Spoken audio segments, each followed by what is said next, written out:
standard of paranormal radio. And now, here's Gene Steinberg. This episode of the Paracast is brought to you by Audible.com, the internet's leading provider of audiobooks with more than 75,000 downloadable titles across all types of literature, including fiction, nonfiction, and periodicals. For a free audiobook of your choice, go to audiblepodcast.com/Paracast. That's audiblepodcast.com/Paracast. And now, on with the show. So, my friend Chris O'Brien, you're the co-host again this week because you're doing it so well, and we so enjoy having you. In fact, some people have been saying that, this may be dangerous, consider this, Chris, that you and I have been working better and better together. The chemistry is building, the friendship and everything.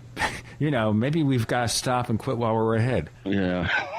I guess. Our other co-hosts are extremely busy right now. It's a busy time of year. We just got a copy of Nick's new book on the NASA cover-ups. Can't wait to read it and get Nick on the show to talk about it. But he can't even get on the show to talk about his own book. He's so busy. It's frustrating. Yeah, he actually has a day job. That's amazing. So we do hope to talk about NASA conspiracies, and Nick is telling me that he hopes to join us sometime in mid-December for one of our episodes. So we'll definitely schedule that. NASA conspiracies. I wonder what that's about. Maybe, for example, whether the moon landings took place. We had some active threads in the Paracast forums about that once upon a time. I don't think it's happened lately. The biggest conspiracy is why NASA's kind of given up the ghost there. They've just abandoned everything. But that's politics. Yeah, it's also money. Yeah, they don't want to fund that kind of thing. Nobody cares about the space program. I think E.T. has to land or something has to happen to encourage us to look spaceward again. I mean,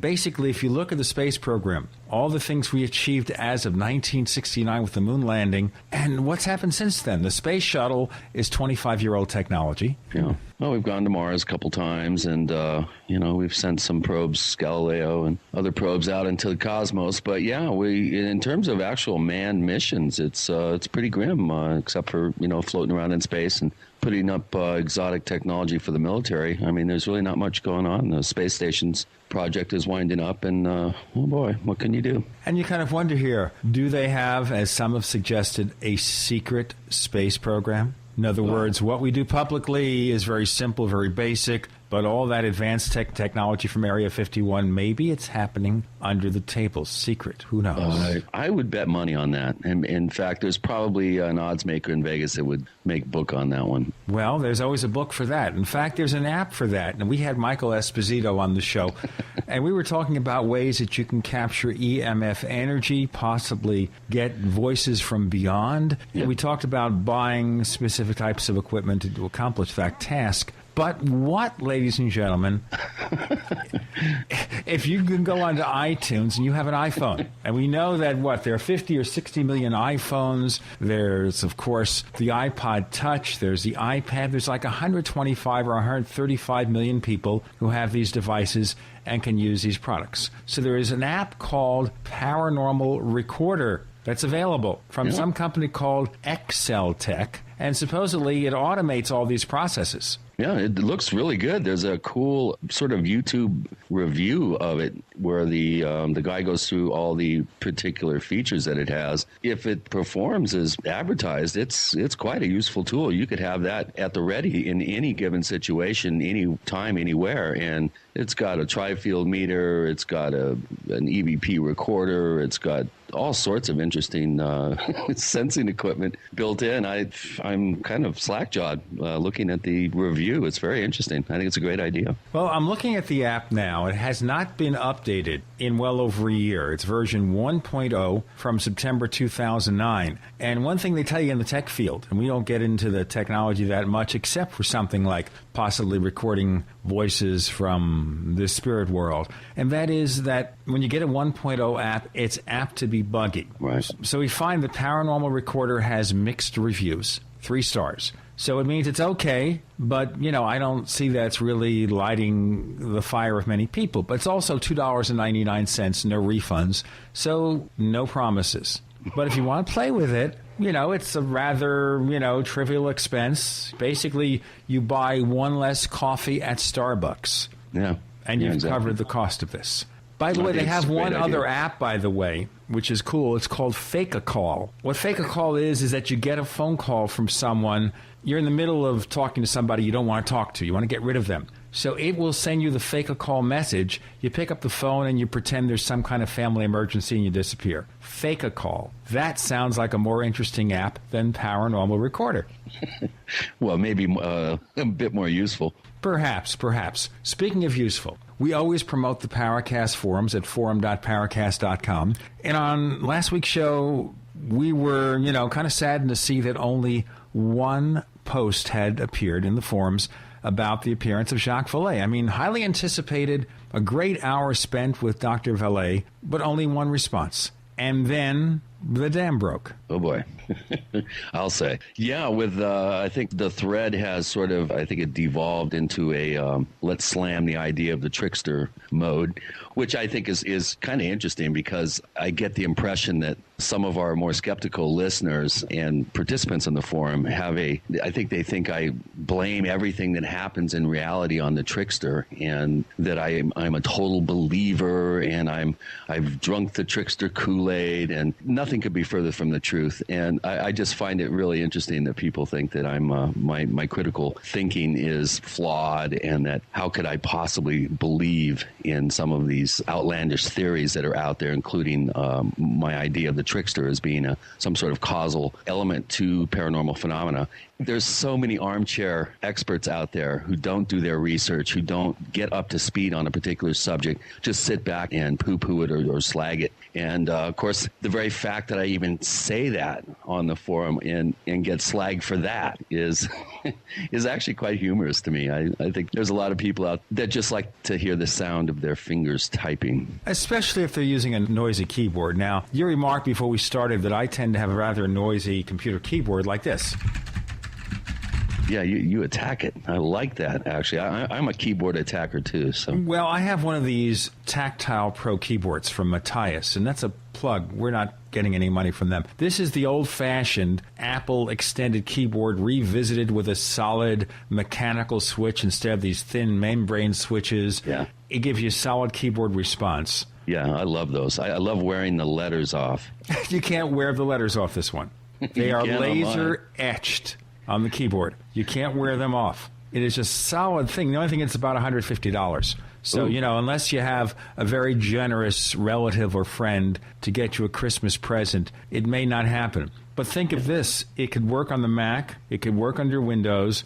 More important, that when you buy this keyboard, you don't throw it away in 2 years. Most of the keyboards you get with personal computers now are worth, what, $1.50, and they last, 6 months. Disposable. Disposable. Our guest is someone not disposable. Oh, boy. Oh, this guy, we've had him on the show before, but most of the time he's a member of the panel. Yeah. We're focusing on Jim Moseley, or as he used to refer to himself, James W. Moseley. And he's been in the UFO field for something like 60 years, almost 60 years now. He's author of a book that came out like 5-6 years ago called Shockingly Close to the Truth, which tells about his travels in the UFO field where he's met the movers and shakers from Major Donald Kehoe. He met people like George Adamski, the contactee, Howard Menger. I worked with Jim for a number of years, and before I got into commercial radio for the first time, my first full-time job, real paid job, was as a managing editor of Jim's magazine, Saucer News. Now, Saucer News is gone. Today he has something called Saucer Smear. And it's kind of a jocular look at the UFO field. Serious, not so serious. Or as they say in the movie The Dark Knight, why so serious? Well, one thing that you can say is he's a trickster, if not the trickster of ufology. They broke the mold when Jim came along. Indeed, this one-on-one session with Jim Moseley is something I've really personally been looking forward to for a long, long time. And I've spent so many hours over the years talking to Jim Moseley. There'll never be another like Jim Moseley. Coming up next on The Paracast.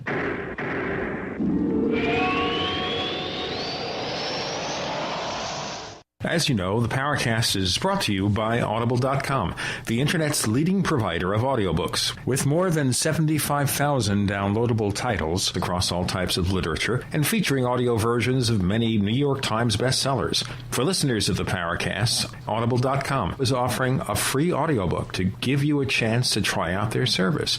One book to consider, for example, is Above Top Secret, The Worldwide UFO Cover-Up by Timothy Good. Timothy Good, as you know, has been a guest on the Paracast. Yet another book worth considering from Audible.com is Lies and Deception, UFOs and the Secret Agenda, from Timothy Good once again, and also from our old friend Nick Pope. As you know, Nick Pope has also been on the Paracast. This is another book that you're definitely going to want to check out. For this book or another free audiobook of your choice, go to audiblepodcast.com/Paracast. That's audiblepodcast.com/Paracast. Making the right decisions is a challenge to investors. Are we going to see economic growth, slide into a recession, or at worst, depression? Hi, Ted Anderson from Midas Resources. We all know when a company acts irresponsibly, divesting ourselves in a move towards safety is prudent. When the market becomes volatile, U.S. Treasuries are a safe haven. But what do you do when the U.S. government overextends itself and spends beyond its means? Many investors are turning toward gold as a common-sense alternative to traditional paper investments. Midas Resources has put together a powerful book titled 10 Reasons to Own Gold, discussing costs, benefits, risks, featuring full-color illustrations, weights, and measures. The book is free and can be yours by calling 800-686-2237. Paper investments are dwarfed by gold's 6,000-year history. Discover how gold may be right for you and your IRA by calling 800-686-2237. Whether buying or it's time for you to sell, the book is free. Call 800-686-2237. Hi, this is Alex Jones. You've heard me talk about the delicious, easy-to-fix, and very storable foods from eFoodsDirect.com. I've told you for years that eFoods Direct has the best storable food on the planet. Now it's that time of year again, and their holiday special is here. They have 2 holiday price packs for you to put into your reserves for a secure future or to share with others. The first is a 6-month bulk supply in 10 cans. And the second is a 5-week supply of quick and easy-to-fix meals, including delicious bakery items shipped in heavy tote bags. Now, for a limited time, when you order 2 or more of these special holiday packs, you'll get free shipping on your entire order. Call now, 800-409-5633, or visit them at efoodsdirect.com/Alex. That's 800-409-5633, or efoodsdirect.com/Alex. Question: what would you rather drink? Acidic water, which burns holes in your body and causes loss of bone mass, or alkaline water, which promotes high energy and vibrant health? The answer is clear. And if you're drinking acidic water, you're helping cancer cells and bacteria to grow out of control. AlkaVision Plasma pH Drops combine a unique formula of the most alkaline minerals. Using Plasma pH Drops is the best way to alkalize your water and help you get rid of acid and regain your health and energy. Simply put 10 drops in the water you drink to raise the pH to a healthy alkaline level. Most experts agree that the water you drink should be at a pH level of 8 or higher. Disease organisms like bacteria, viruses, or cancer cannot survive in an alkaline high pH environment. Order your bottle of AlkaVision Plasma pH Drops now by going directly to alkavision.com. That's ALKAvision.com, or by calling 269-409-1776. Again, 269-409-1776. The GCN Radio Network, providing the world with hard-hitting talk radio. GCN. Great talk radio starts here. We want to hear from you. If you have a comment or question about the Paracast, send it to news@theparacast.com. That's news@theparacast.com. And don't forget to visit our famous Paracast community forums at forum.theparacast.com. Get in on all the action at forum.theparacast.com. We're joined by one of my oldest friends, because there are very few people older than him on the planet. He's Jim Moseley. His publication, Saucer Smear. The co-host is Chris O'Brien. I'm Gene Steinberg. You're in the Paracast. Deep in the Paracast as we explore the underbelly of ufology, sex and saucers, UFO tricksters. And Jim Moseley, are you the UFO trickster of the ages? Well, I'm only one of them. I think Ray Barker was more tricky than I am, and there have been others. I have had my share of tricks, yes. But let's talk about the serious side for a moment. And part of that is the book you wrote several years ago with the late Carl Flock called Shockingly Close to the Truth. And this is based, I guess, in some part on the diaries you kept of all your interactions in the UFO field. I mean, you went around the country back in the early 1950s interviewing the people who were the movers and shakers in the field at that time, right? Yeah, well, that's right. It's not a continuing diary, although I do keep a diary, but the beginning point of the material that we use in the book was certainly this vast amount of typewritten notes that I made in 1953 when I did, as you just said. I went around the country from New Jersey, where I lived. I went down through the southern route, you might say, to Los Angeles, and then back more or less through the central part of the country, taking about 5 or 6 weeks and interviewing the people that wrote the early books on the subject, others of importance who had made public statements on the subject, others who had made important sightings. One of the more interesting interviews that I had was with Harry S. Truman at his office in Missouri, which was quite an interesting thing. You know what? Tell us about that. Let's start with Harry S. Truman, okay? Because you wonder, Harry Truman, UFOs, where's the synergy? Where's what? Where's the synergy? Where's the connection? Was it thought of at the time that he had any information or knowledge, other than the fact that he was president when some of the earliest UFO cases occurred in the modern era? Well, for instance, I didn't know anything about Roswell at the time that I met Truman. That was in early 1954 when I met him. I had never heard of Roswell. The MJ-12 documents, whatever they may allegedly be, had not been released yet, so I didn't have any important specific questions to ask Truman. But what happened was, after he left office, he had a small office of his own in it wasn't Kansas City. I always forget the name of the smaller town in Missouri. But anyway, I believe he was actually in the phone book. So I called him up, and he answered the phone, and I think that was on a Saturday. And I said that I was writing a book on flying saucers, and I'd like to interview him. And he said, sure. He said, come in Monday morning between 9 and 12 or something like that. So he didn't make a definite time for an appointment, but he told me when he would be there. So I was different then. Now I do very little in the mornings, but at that time I would get up early and do anything I had to do. So I was there early morning to see Truman, and he was alone. I figured out later that he was not alone. There were 2 rooms to the office. There was someone in the inner office who he was keeping waiting while he talked to me, and that must have been the reason that he was rather in a hurry, and I had hoped that he would not be in a hurry. And when I saw nobody else in the outer office, at first I thought, well, it's just me and we can take our time. But he was kind of rushed and not too interested in talking about the subject. He tried to be polite, but he was looking forward to the moment when I would go out the door.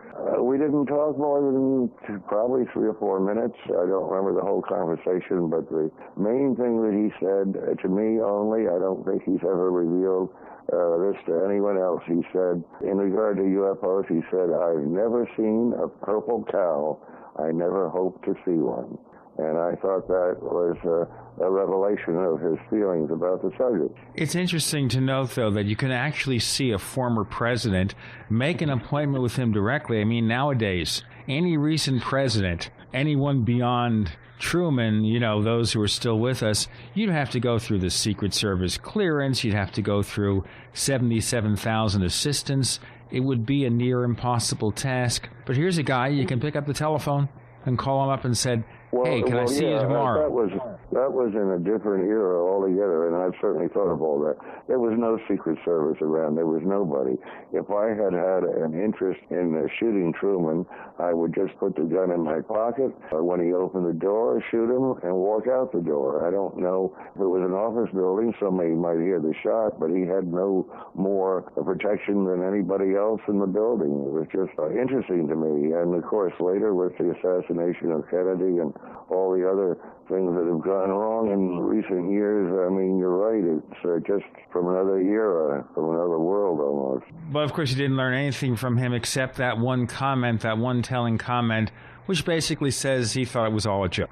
Well, yeah, if you'd like to hear it, I met Truman a second time, quite a few years later. I don't remember the exact year, but I was down in Clarksburg, West Virginia, visiting my friend Gray Barker, and as some of your listeners know, Gray and I were friends for many years and did various things together, which we'll go into later, perhaps. Anyway, it was in the newspapers that Truman was coming into town. I believe he came in support of a Democratic candidate for governor. It was something like that. And you know that in politics, if you can get, an ex-president or any other celebrity to come and make a speech in your favor as part of your campaign, then actually that's a feather in your cap. So anyway, he was in town for a political reason, and he was going to have a press conference the next day. And so Gray and I, this was the fun part. I had a completely fake press card. And in those days, there was a thing called the accredited press, and all they did was sell press cards. They were not a real agency at all. It was just a guy selling cards. And Gray Barker had a movie camera on a tripod, and for some reason, he deliberately did not put any film in the camera. I asked him why, and he wouldn't explain it. So he carries this big tripod and camera with him, and I had a still camera and my accredited press card. So, now, this is interesting because accredited press might be akin to a diploma mill. You know, a diploma mill is someplace you spend a certain amount of money and you get yourself a doctorate degree, which some people in the UFO field who had the name doctor ahead of their names, they didn't go to a school. They didn't attend any classes. They simply sent a check and got a degree. So you got a press card in the same fashion. Like Kevin Randall, I was going to say. Well, all right. Well, Kevin Randall disputes that, and let's not argue about Kevin Randall, because I grant that, you don't accept his degree. Kevin Randall has gone on at length saying... No. I accept his degree. There's no argument about anything. He went to a correspondence school to get his doctorate. It wasn't a complete farce, but it's, as he said to me personally, one of the times that I met him, he said, it's not Harvard, but it's better than nothing. So, yeah, he has a mail-order PhD, and that's, as he said, better than nothing. And at least, in that sense, if the degree involved taking the real courses and everything, how can you object? We have Jim Moseley joining us on the Paracast this week. Our co-host is Chris O'Brien. I'm Gene Steinberg. You are in the Paracast.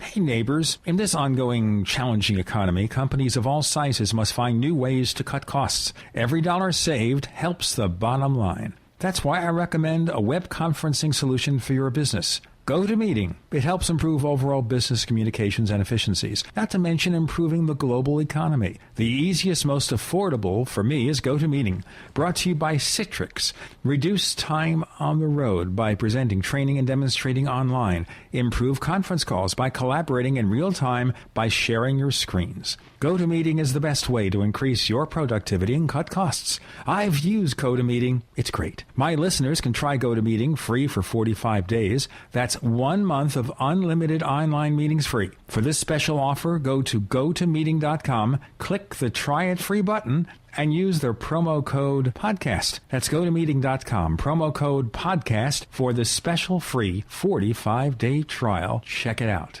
You worry. We do too, so that's why we made the new ofthefield.com website. New features include the ability to grow and expand, the Free Foragers Forum, and an ultra-secure e-commerce platform. In celebration of our launch, from now until December 6th, take 10% off on everything in our learning resources area by using the coupon code NEWSITE.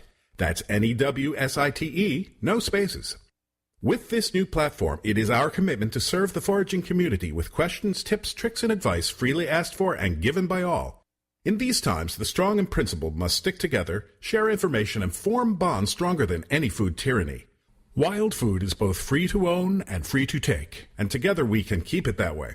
So go to ofthefield.com and use coupon code NEWSITE or call 888-51-EAT-FREE and give the gift that gives for life. That's ofthefield.com or call 888-51-EAT-FREE. All of nature's bounty lies at your feet.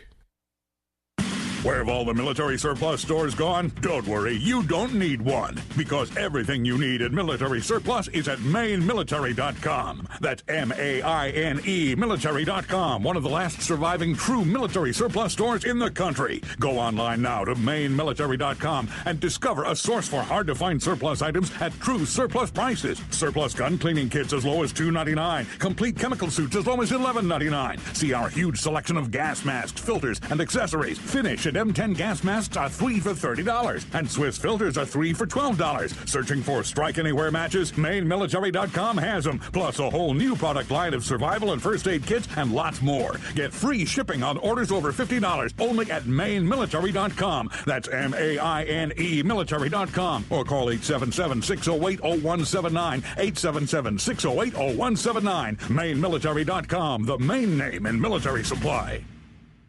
Attention GCN listeners, do you have a Patriot on your Christmas list that's nearly impossible to shop for? How would you like the ability to get top-of-the-line, hard-to-find gifts at equally hard-to-beat prices without leaving the comfort of your home?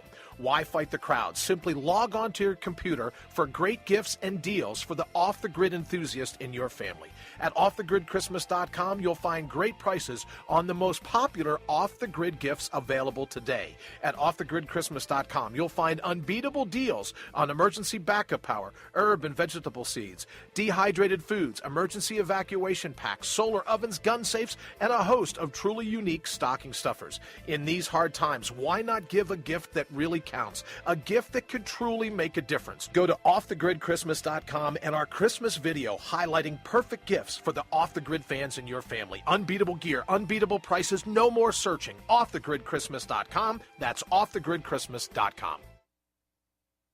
On air, online, and on demand. We are the GCN Radio Network. You're in the Paracast. You never know what's going to happen next.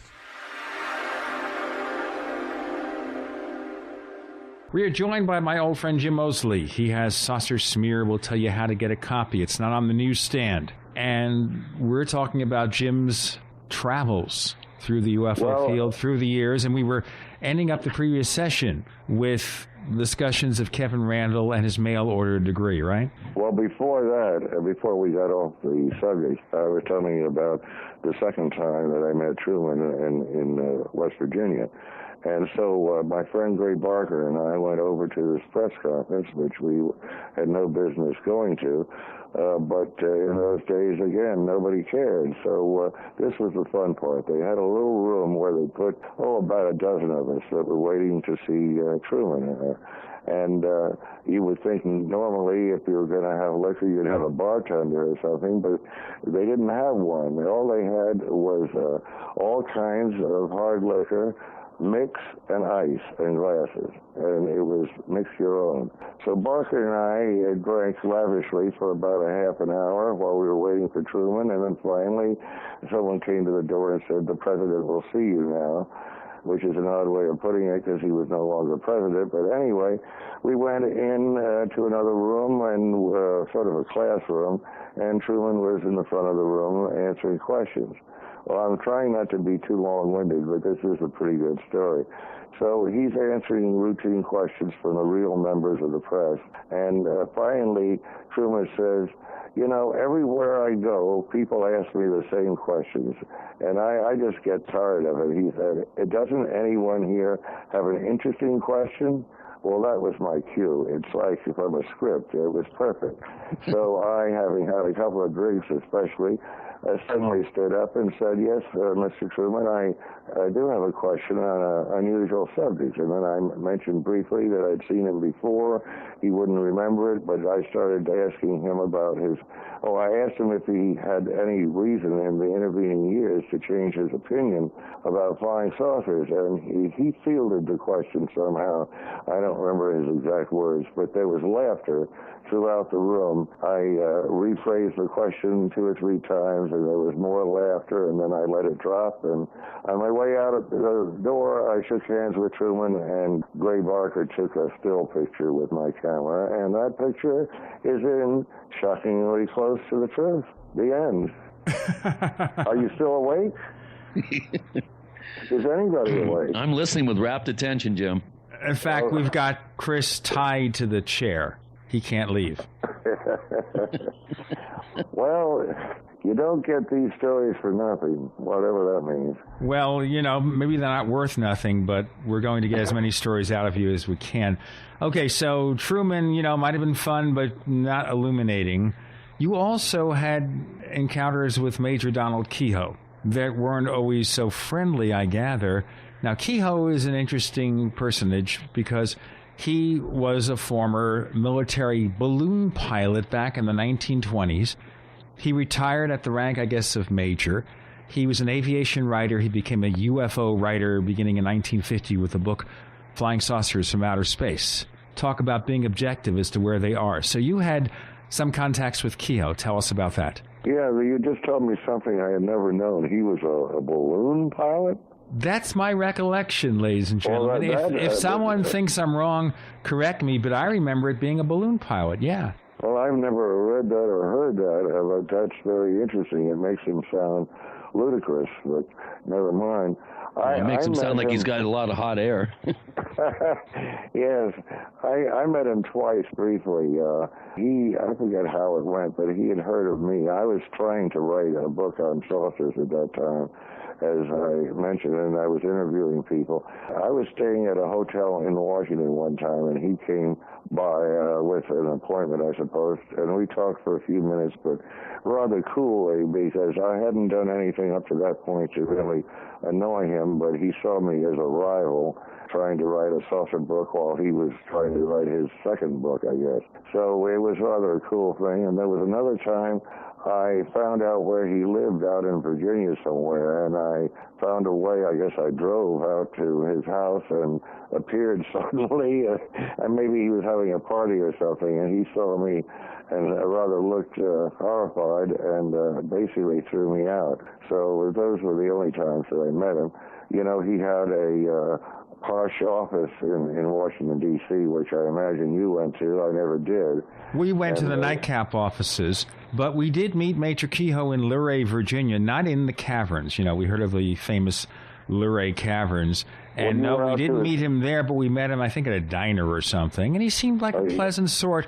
This was the same day or the day before we went to NICAP headquarters, and Richard Hall was there, and he said, "You're not welcome here," as he pointed his shaking finger at me. Oh, yes, I've heard this legendary story. I was not with you, but you were with another couple of guys, and he threw you all out, right? Right, Alan Greenfield, I think Rick Hilberg, and some other people. Yeah, well, what had you done up to that point to get him upset?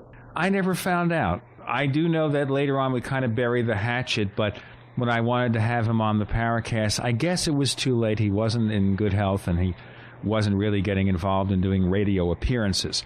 This is the mid-1960s, and the only thing that happened was that I was working for you. I was working for the opposition. I think that was it. I think that must have had something to do with it. And also the fact that Richard Hall, who died just recently, was, I assume, a very uptight guy. I don't think I ever formally had a conversation with him except once on the telephone. He was at his desk. He was managing something at NICAP. I forget his exact title. He was like second in command to Kehoe. And he was the day-to-day guy, Jim. Kehoe would come in there once or twice a week, as I took it, and basically Richard Hall did all the grunt work. Yeah, right. He was the office manager or something.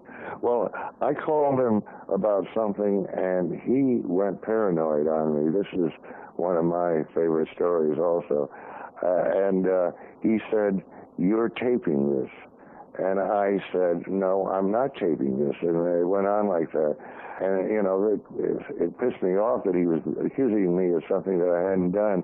And I screamed at him, "You're paranoid," and I hung up. And that's the only time we ever talked on the phone. The reason that it annoyed me is, as you would know, Gene, as you know me better than most people in the field do, I am a very, very non-technical person. I'm not on the internet, and I don't even have voicemail on my telephone and none of this stuff. And I have never owned a recorder that could be used to tape a telephone call. And so I was rather righteously indignant, and I didn't like Hall after that, and vice versa. And again, as you may recall, it's not more than about a year ago, no, it'd have to be more than that, because Flock was involved in it. Maybe about 5 years ago, Flock was doing some kind of an interview with Hall in regard to my book, or the joint book that Flock and I had written together. And Hall's comment was about me like a steaming turd on the living room carpet. And I've quoted that several times in Saucer Smear, because I have never been insulted in such a colorful way, and I was really quite pleased. Wait, hold on, Jim. You've been insulted in a colorful way. What did John Keel call you? No, he called me. I've heard that for so long, I've lost, the excitement of it. He called me a boil on the ass of ufology. And that's pretty colorful. Well, he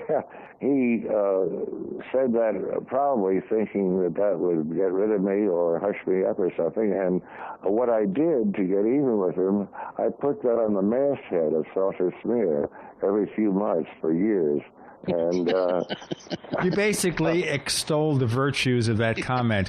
We have to extol the virtues of our benefactors to keep this show going. We have Jim Moseley. The publication is Saucer Smear. We're taking an incredible journey into the backwoods of UFO field. The co-host is Chris O'Brien. I'm Gene Steinberg. You're in the Paracast.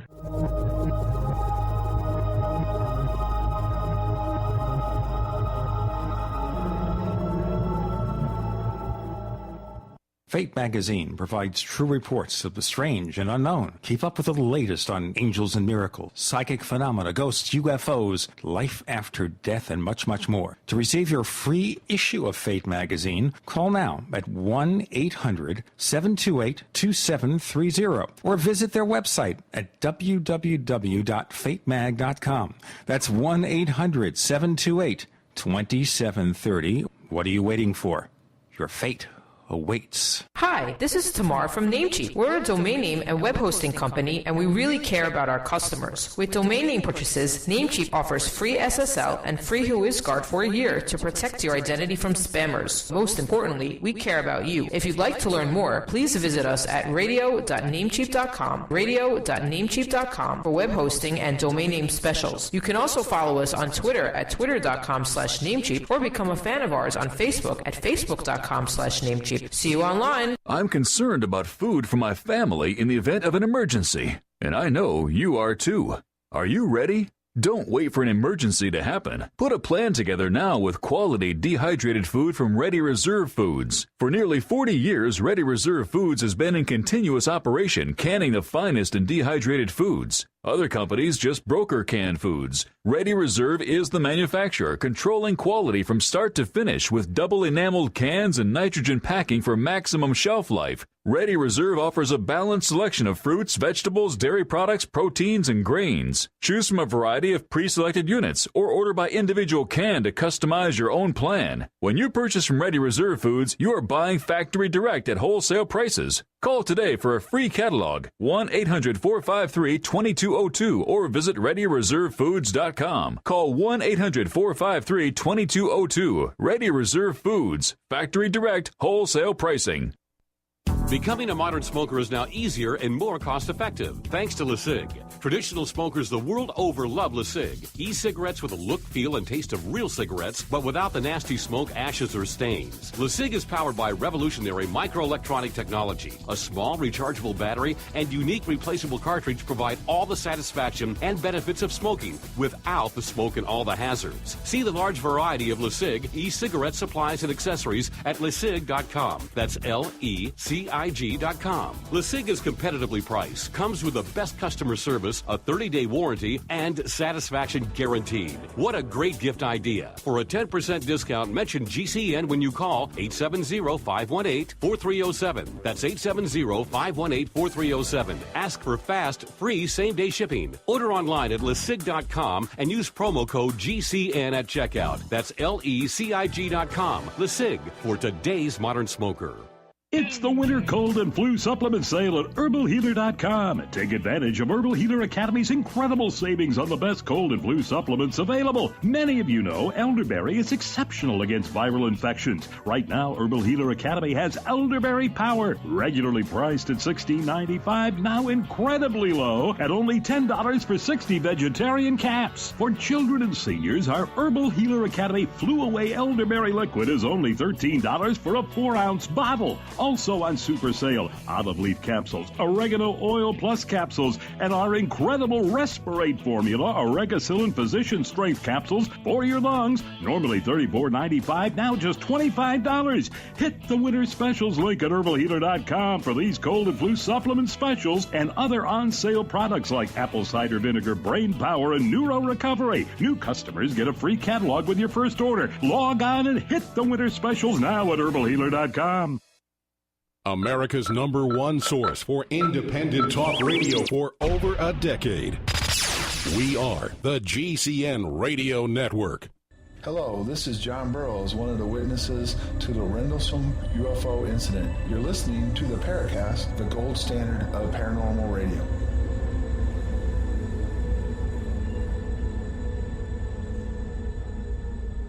Jim Moseley joining us. The publication is Saucer Smear. Chris O'Brien's the co-host. I'm Gene Steinberg. You're in the Paracast. Going back to Kehoe. Now, there was one other thing where there was a source of opposition between you and he, and that was you were able to actually see Air Force Project Blue Book sightings, but he had to get them through a second source. You got into the office and actually took notes, right? Yeah, well, that's a very interesting story. It was just really an accident and a matter of timing, but this really drove Kehoe off the wall. He had a friend in the Pentagon. There was always a junior officer at the saucer desk, and I think it was Al Chopper at that time, the guy on the desk, and Kehoe was friendly with him. But Kehoe could not come in and see the actual Project Blue Book volumes, but Chop would read him portions of certain cases over the phone. I mean, like a tease or something. So he just would have to jot down whatever Chop said, I guess. Well, going on from there, I forget exactly when it was, but I just went to the Pentagon, and I didn't know anybody, but I found the little office where the saucer desk, so to speak, was. And no, it was a different officer that I saw, not Chuck. But anyway, they said, yeah, come on in. And these are the Project Blue Book reports. I think it went from about 1 to 12 or something, and over a period of a few years. And then it stopped at that point. Well, that's another story. So anyway, the ones that they had there, which were presumably 1 through 12, I was able to look at. I couldn't take them out of the office or photograph them, but I could copy any of them that I wanted, or all of them, and they let me sit at a desk and gave me a typewriter. And I came in 2 or 3 days in a row, and I copied everything that I wanted, and then I stopped coming in. Well, when Kehoe heard about that, he went ballistic. I mean, because here again, his rival had gotten something that he had never gotten. And he made such a stink about that, probably with higher-ups in the Pentagon, that for all intents and purposes, those volumes were reclassified. No one but me ever was able to come in and do that, because by the time the next person might have gotten there, Kehoe had lowered the boom. So basically, Donald Kehoe created his own silence group by becoming obnoxious? For someone that was so heavily yelling about information on saucers being given to the public, it didn't seem that he was particularly anxious for it to happen in that way, did it? Yeah. Wow. So there you go. So, of course, you talked about the silence group, about how the Air Force was so busy hiding information from people like Donald Kehoe, and maybe in part, it was because of the fact that he raised a stink because of his interactions with Jim Moseley. How history has been impacted by your presence. Oh, indeed. There would have been no history if I wasn't here. That's the way I look at it. I hear chuckling in the background. That must be your co-host, who is apparently either has a voice just like yours, Gene, or else he is mute, because I have not. Are you there, Chris? Yeah, I'm here. Oh, believe me, I'm... okay. All right. Well, you sound just like Gene. Listen, I know you've written some good books, and I actually read most of one of them, the one about the canyon in Colorado. Yeah, the San Luis Valley. You read The Mysterious Valley, actually, and you gave me a good review, which actually I was quite gratified that you did, and thank you again for that. Well, you've written several books, and I understand from Gene, I think even in the books that you were writing in earlier days, you were what I would call 4D-ish. I mean, you're sort of like me. You're not a nuts and bolts guy. You think it's more complex than that, right? Oh, absolutely. There's no question in my mind. Well, I hope we get into that later, because anyone who's sort of liberated like that, I enjoy talking to. I'm getting tired of the, it has to be interplanetary or else you go to hell. That type of attitude, gets to me after a while. Well, for me, you've been a real inspiration, and I think your attitude and the gleam in your eye and the sparkle in your retorts have been a real inspiration for me over the years, and it's really quite it's an honor and a pleasure to have you on the show and to be able to talk to you. Thank you very much. And this is not a eulogy, Jim. We want to have you on the show many, many more times. Yep. Well, after I croak, I'm not going to come back on, except very faintly. Well, we'll have a Ouija board session, and we'll get you back on that way. How's that? You know what? Maybe we can do this: is have a Ouija board session where we hook you up with Richard Hall. Yes. Well, where he is, I think is rather warm. I don't know if you can reach him directly, but we could try. Perpetual summer. I'm not sure if it's warm, but it's definitely crusty. Yes. All right, let's go back to the 1950s. Now, you took this trip for the purpose of writing a book, but the book never came to pass, at least at that time. What happened? Well, I don't really know what happened. At the beginning, I knew a adventure writer named Ken Crepine, and I met him in 1953, and he was going to co-author a book with me, and he was a published author. He wrote for True and Argosy very frequently in that period of time, and those were big magazines in those days, and paid probably a couple of $1,000 per article, which kept this Crepine, gave him a livelihood for a period of years. And understand today, if you write for a magazine, most magazines, you'd be lucky to get a fraction of that. Yeah, and not only that, with the inflation and all, that was equal to a much larger sum in today's money. Yeah, what, $2,000 in 1955 is what, like $10,000 today? I would assume so, yeah. But anyway, so I was impressed because he was a published writer and I wasn't, and he was an interesting, very amusing guy, and I liked him. That's another long story. So anyway, he said, well, yeah, we'll write a saucer book together. You go out, you, Moseley, go out get all the material. As I look back on it, he sort of set it up in his favor. I go around at my time and expense and get all the material, and then, he'll join me as co-author and perhaps rewrite it or add something of his own, and then we would have a jointly written book. Well, actually, it didn't turn out that way. He and I had a falling out, and I realized very quickly that what he had in mind was something absurd that would ridicule the subject completely, because he had no serious interest in it and was not a serious guy in any sense of the word. So it just did not work out. And after that, I didn't really push the idea too much. I tried Henry Holt once. I sent him a couple of chapters in an outline, I remember. And Henry Holt was a Keynote publisher, which is another reason perhaps he hated me. He might have heard that I sent this in. And they turned me down, but very gently. They said, we'd be interested in your book, but we're just getting ready to publish another book by Major Keynote.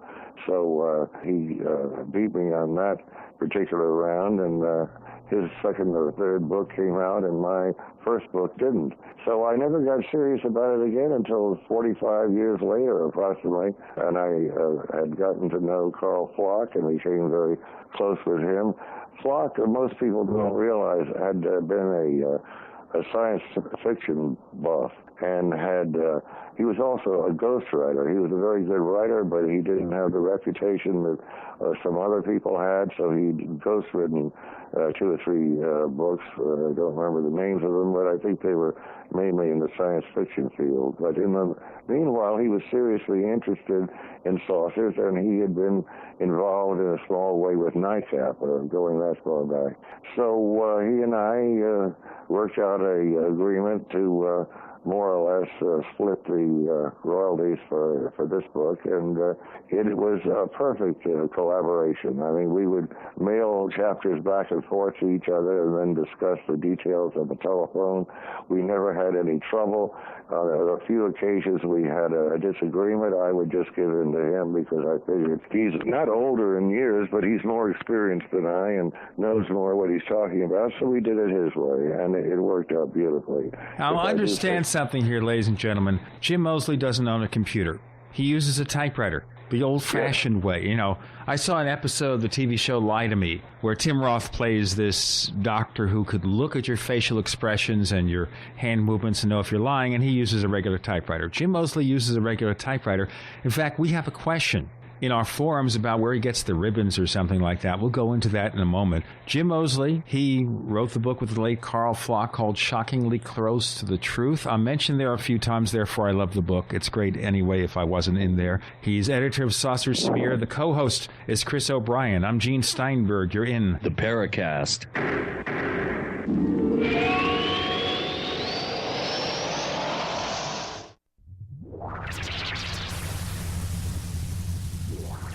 Welcome back to the Paracast, the gold standard of paranormal radio. And now, here's Gene Steinberg.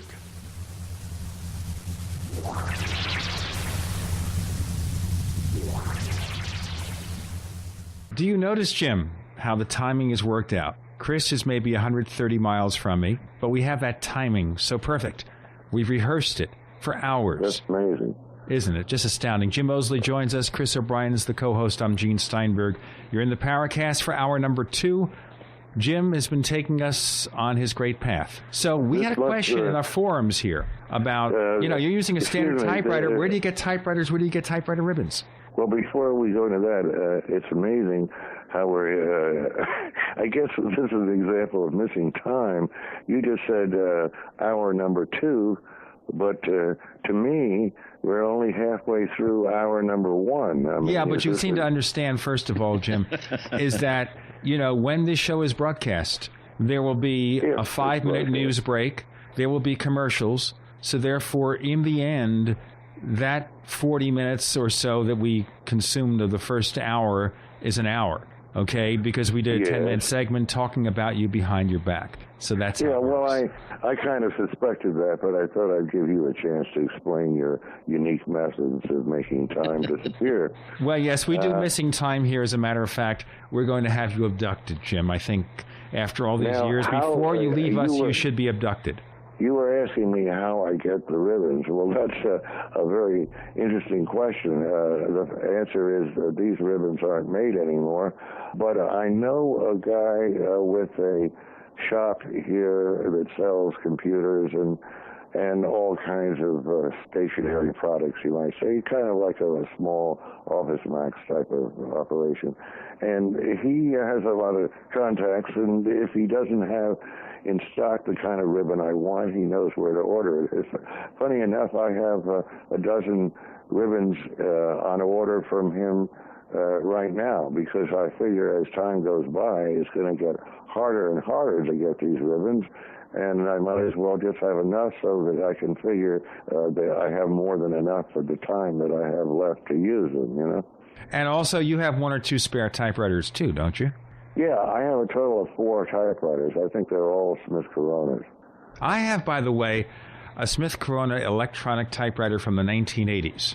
And I don't know if it's still operational. I guess you could still get the ribbons or cartridges for it. It actually has built-in memory, but you could use it like a regular typewriter. Maybe someday, if you really need another typewriter, let me know. It's yours. Well, thank you, but all I know is 3 of these, the ribbon slides in from the side, right? And I've got a bunch of those ribbons for the future. And then the other one has just the 2 spools, which is the more standard thing from the old-fashioned way, right? Yeah, right. And you never considered, getting a basic computer and learning how to use a word processor? No, not at all. I mean, it's just more trouble to me than it's worth, and it works for me fine this way. I've been doing it on the same typewriter for so long that, I really know what I'm doing, and it's easy for me, and I don't want to change it. Okay, I have some more questions, by the way, from the forums, and I'll throw 1 or 2 more out from you, and then we'll get into other aspects here. So, why pull off such silly acts? And that's the tricks that you and Gray Barker engaged in. It only adds to UFO history of nonsense regarding fraudster activities from other individuals. So did you think when you started doing things like, for example, the Straith letter, and we'll get into what that means in a moment, Did you think doing stuff like that just makes it worse to get UFOs to be taken seriously? Well, yes and no. First of all, our supposedly serious motive was to stir up the saucer field, because at the time of the Straith letter, I'm trying to remember, I think that was 1957, the excitement of the early 50s had sort of died down, and, we thought we should do what we could to keep the pot stirring or whatever. And secondly, yes, it adds confusion, but it also adds a lot of interesting side effects, and my intention all along was to confess eventually, which would make the whole thing right. You can hoax people for a while, but if you eventually admit it, I think that, is good enough. Confession is good for the soul, but, let's go back here. You're a serious guy, young man. You're going out there and you're in your early 20s. You take this trip to possibly put together information for a book. Okay, the book didn't come to pass, but then you came out with the publication Nexus, which you then converted to Saucer News, but you took a less than serious attitude personally towards the subject. Why did you become discouraged? The book? Well, yes, I was somewhat discouraged then, but my format now in the successor to Saucer News, which is Saucer Smear, is still one of slight humor, innuendo, etc. I take the subject seriously, but I don't take myself all that seriously, and I like to enjoy myself. Before you interrupted me, I was about to tell you that I remember very distinctly once I told Gray Barker, I said, because he was a good deal older than I was, and I said, if you die before I do, I am going to confess about the Straith letter. And he said, why would you want to do that? And I said, well, because, it was a long time ago now, and people have been questioning about it and worrying about it and making theories from it and so forth. But it's okay that all of that happened, but they do deserve to know the truth eventually and make everything right. And indeed, I remember Barker died in December of 1984, and in the first issue of my magazine in January of 1985, I had the confession for the straight letter. So that was the right thing to do, and I would do the letter again, and I'd do the confession again. Did you do any other hoaxes other than the straight letter? Yes. Funny that you would ask. There was one film that we took of a saucer in flight. What really happened was Barker knew a young man, let's say at random. I just happen to know this fellow, because it needed three people for this. I believe I was driving the car. Barker was leaning out the window from the death seat, so-called, and the kid was on the roof of the car with a miniature saucer about 6 inches in diameter at the end of a fishing pole. We needed these three people. It was the minimum that we could use. So the car was moving and the saucer was moving and so on. It came out on film to be quite interesting. Some parts of it were obviously a model, but other parts where you could assume it was a real saucer zooming around in the sky. So we cut that and edited it, and I used that film in my college lectures for a number of years. It also got around quite a bit, and I was amused and amazed one time. There was a saucer documentary that was not one of the really well-done ones. It was a schloss job or some such thing. But behind the headlines, behind the writing, at the beginning and end of this documentary was the Lost Creek saucer. That was the name of this film that we took, and there it was. This was years later, and I thought, my God, it's become part of saucer history. And almost like the Billy Meyer photos and the wedding cake photos where I think they used the covers of garbage cans or something like that. Well, the only thing I always wondered about, in fact, I re-wondered just in the most recent smear that you may or may not have read, I don't believe in Meyer's pictures, mainly because they're too good to be true. But on the other hand, Billy Myers has only one arm. He lost his left arm in an accident quite a few years back when he was a young man. And I wondered, if these are models, and let's just be humorous about it, if he has to throw these up in the air and take the picture, how does he do it with one arm? Very simple, Jim. He has help. And we need help right now, lots of help, because we're talking to Jim Moseley. He's editor of Saucer Smear. The co-host is Chris O'Brien. I'm Gene Steinberg. You're in the Paracast.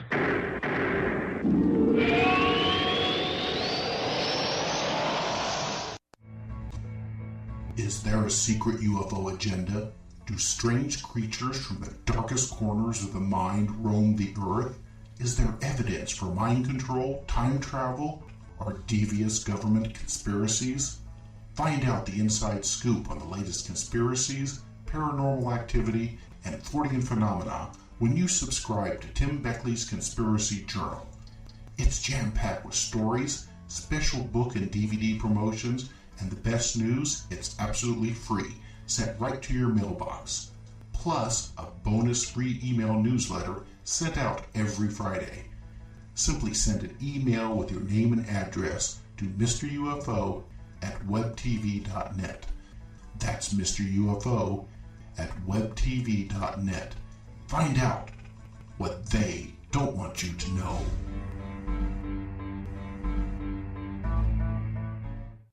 Have you ever felt like the United States government knows way too much about your financial affairs? I continue to hear stories about property seizures, frozen bank accounts, confiscation of stocks and bonds.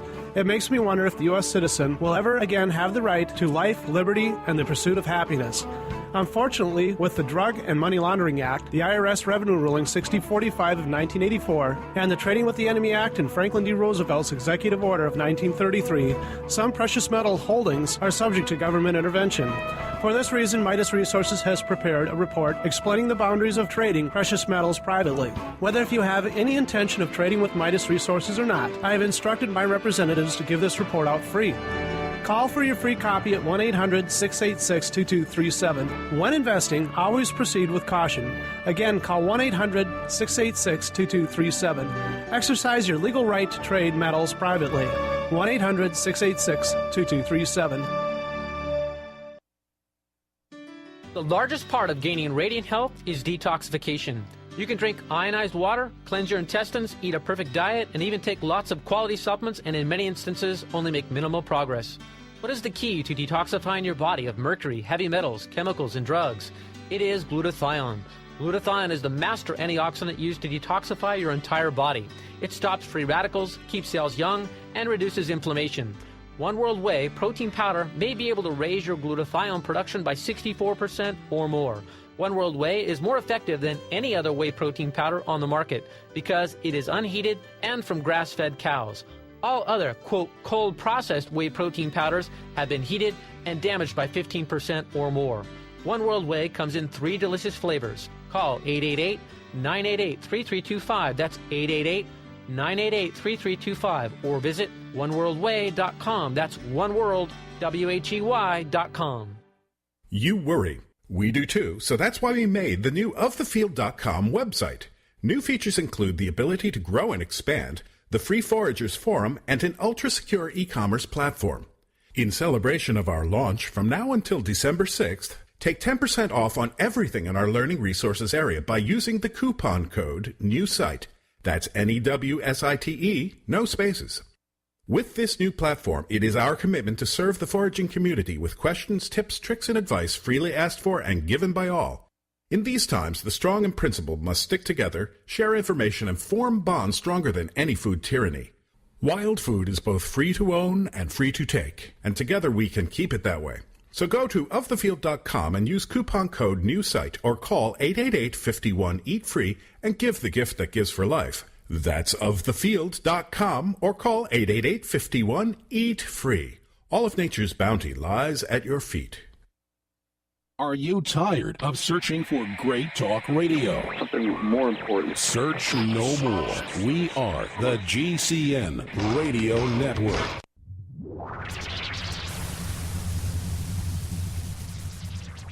We want to hear from you. If you have a comment or question about the Paracast, send it to news@theparacast.com. That's news@theparacast.com. And if you want to catch up on past episodes, we have hundreds of shows for you to download direct from theparacast.com. That's theparacast.com. Or check us out on iTunes.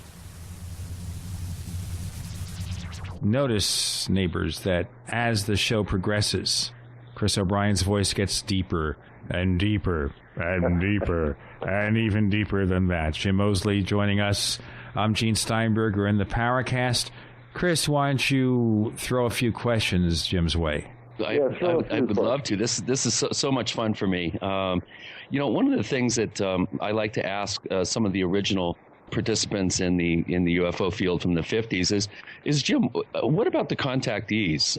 I mean, there are quite a number of them, some more popular and well-known than others. What is your feeling about the whole contactee movement, first of all?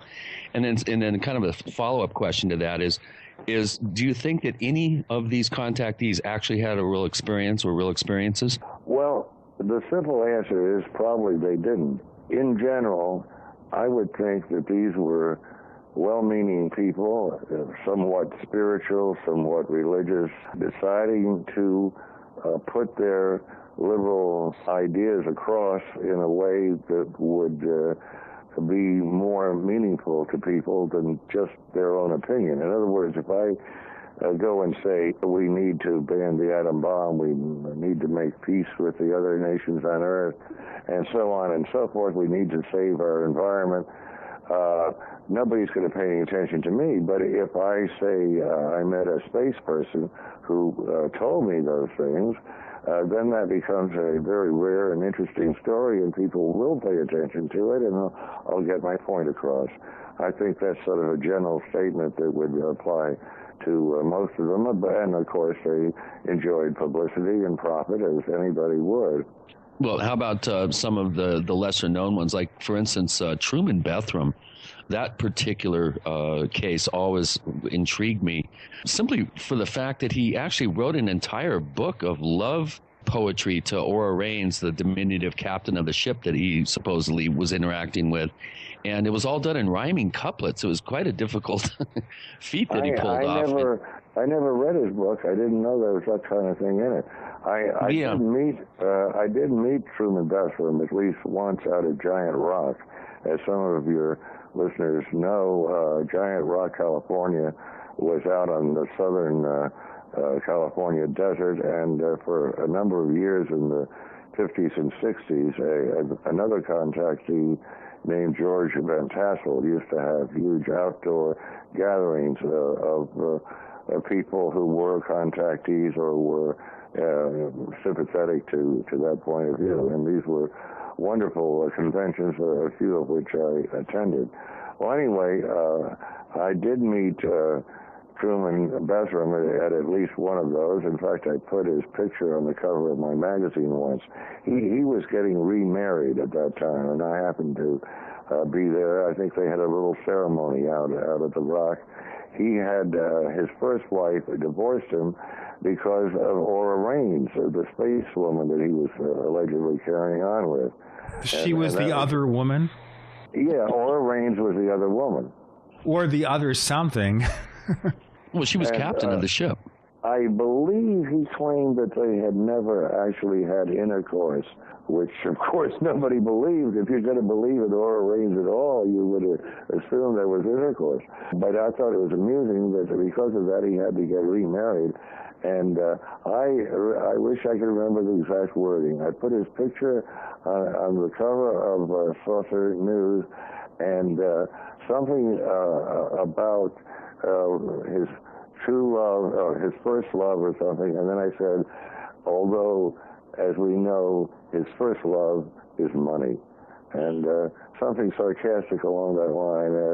It was very, I felt, very cleverly worded, and I did have sort of a humorous but negative attitude toward the contactees, and one of the things that I did, which would be time-consuming to go back over, but I wrote an expose of George Adamski, the most famous of the contactees. Probably the most famous expose of all.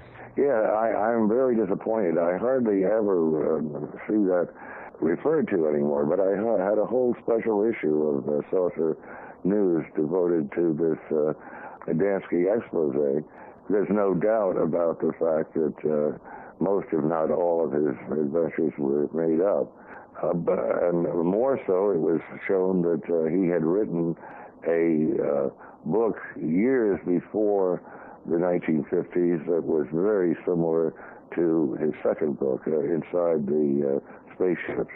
In other words, a fictional book from years earlier became basically a true book later, which is sort of hard to do. Oh, yeah, that's really interesting. I had no idea. That's pretty indicative, I think, of the actual veracity of his later works. But, well, you know, I'm sure you can find it somewhere on the internet, because everything on Earth is somewhere on the internet. Well, I forget the number of it, but it was January, I guess, 1955, a special edition of Saucer News devoted to the Adamski expose, and there's a lot of detail in there. It was the only serious research that I ever really did, and I just went around in Southern California interviewing the other witnesses that were with him when he had this experience on the desert that the first book is about. And some of the other people, like the guy that developed his pictures and so on.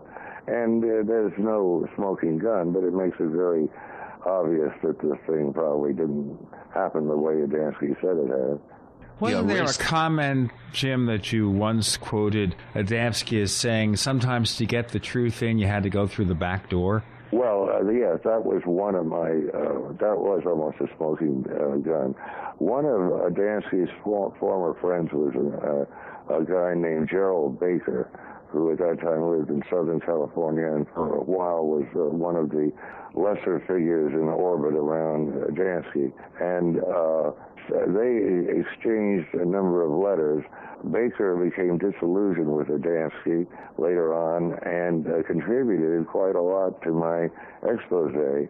And one thing that he contributed that was just what you're talking about, he sent me a photostat of this letter, handwritten, from Adamski to him from that period in the probably mid-50s. And it says, sometimes you have to use the back door to get the truth across. However, if I may rant on for a moment, I think that's topped by something that happened on the Long John show. Can I tell this one? I'll tell you what, before we go into that, because we're going to have to break in a moment, we should tell our listeners that Long John Nebel is pretty much the creator of the paranormal radio show format. I mean, people nowadays think Art Bell, of course, and Coast to Coast, that was it.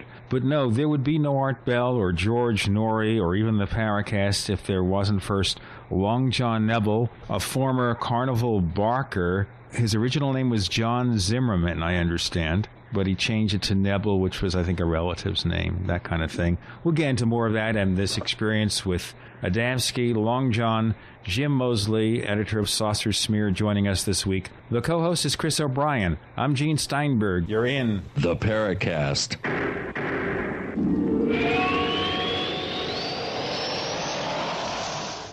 Ray Perkins, a reclusive veteran burned out from the Gulf War, lives tortured by relentless, perplexing nightmares. Nightmares of a horrific battle in deep space and of a mysterious woman suffering in agony for her devastated world. A woman not yet born, calling across centuries to him. Then, a coincidence leads him to his destiny, his chance to alter the universe. Attack of the Rockoids. The former fiction editor for Star Wars and Indiana Jones, Robert Simpson, writes, "The soul of the novel Attack of the Rockoids lies in its heart and passion for building a convincing tale of a love that spans the galaxy. A thrilling story. Attack of the Rockoids is available now. Read a sample chapter and get a special discount off of the cover price at our website, rockoids.com. That's ROCKOIDS.com. Attack of the Rockoids, a novel in the grand science fiction tradition." We all know that Berkey water purification systems are the most trusted name in water filtration. As an authorized Berkey dealer for over 5 years and serving thousands of satisfied customers, the Berkey Guy offers amazing specials for Berkey water filtration systems. The Berkey Light systems include a set of self-sterilizing and recleanable black purification elements that purify water by removing chlorine, pathogenic bacteria, cysts, and parasites to non-detectable levels and remove harmful chemicals such as herbicides and pesticides. Order the Berkey Light system today, complete with 2 black Berkey elements for only $209, and the Berkey Guy will include 3 Sport Berkey water bottles and ship everything to you free of charge. That's right, 3 Sport Berkey water bottles and free shipping. An $87 value, yours free. Call the Berkey Guy at 1-877-886-3653. That's 1-877-886-3653. Or order online at GoBerkey.com. That's GoBerkey.com today. Do you want to get away from additives and preservatives in your food? Need alternatives to conventional food preparation? Do you want to save the fruits of your gardening labor? And are you looking for an excellent gift idea? Then check out the Excalibur Dehydrator. Dehydration is one of the healthiest, most cost-effective, and fun ways to feed yourself and your family. Make healthy snacks like fruit roll-ups and beef jerky. Store healthy food in case of an emergency with no added salts, fats, or preservatives, and save hundreds of dollars by drying it yourself with the Excalibur Dehydrator. The Excalibur Dehydrator comes with an industry-leading exclusive 10-year warranty. And when you order, you'll receive a free book filled with amazing easy recipes, a $25 value free for a limited time. Just mention coupon code GCN. Learn more and order your Excalibur Dehydrator today at drying123.com. That's DRYING123.com. Drying123.com. Or call 1-800-875-4254. That's 1-800-875-4254. Season's greetings and health and wellness from Excalibur Dehydrator. Hi, I'm here talking with Don Wiskin of HeartDrop.com. I understand that you changed the name of your product, Don. Yes, we did. It's now Extendivite, meaning to extend your life. Wow, extend your life. Everybody wants to extend their life. How is it made, Don? Well, Extendivite is made from herbs gathered from many different parts of the world. We chose 7 of the heart and health-related herbs known to improve your health. Your heart drops have always kept me from feeling sick or run down, Don. Will Extendivite continue to do the same thing for me? Yes, it will. All we changed was the name. I'm here because at 42 I had a heart attack and the garlic cayenne drops gave me back my life. We have been talking with Don Wiskin about his exciting new product called Extendivite. To get your Extendivite, call 1-877-928-8822.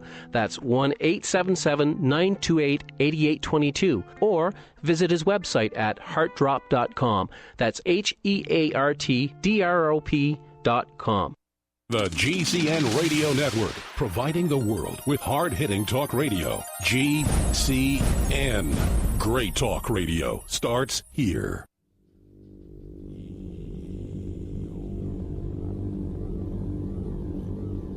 This is Jacques Vallée. You're listening to the Paracast, the gold standard of paranormal radio.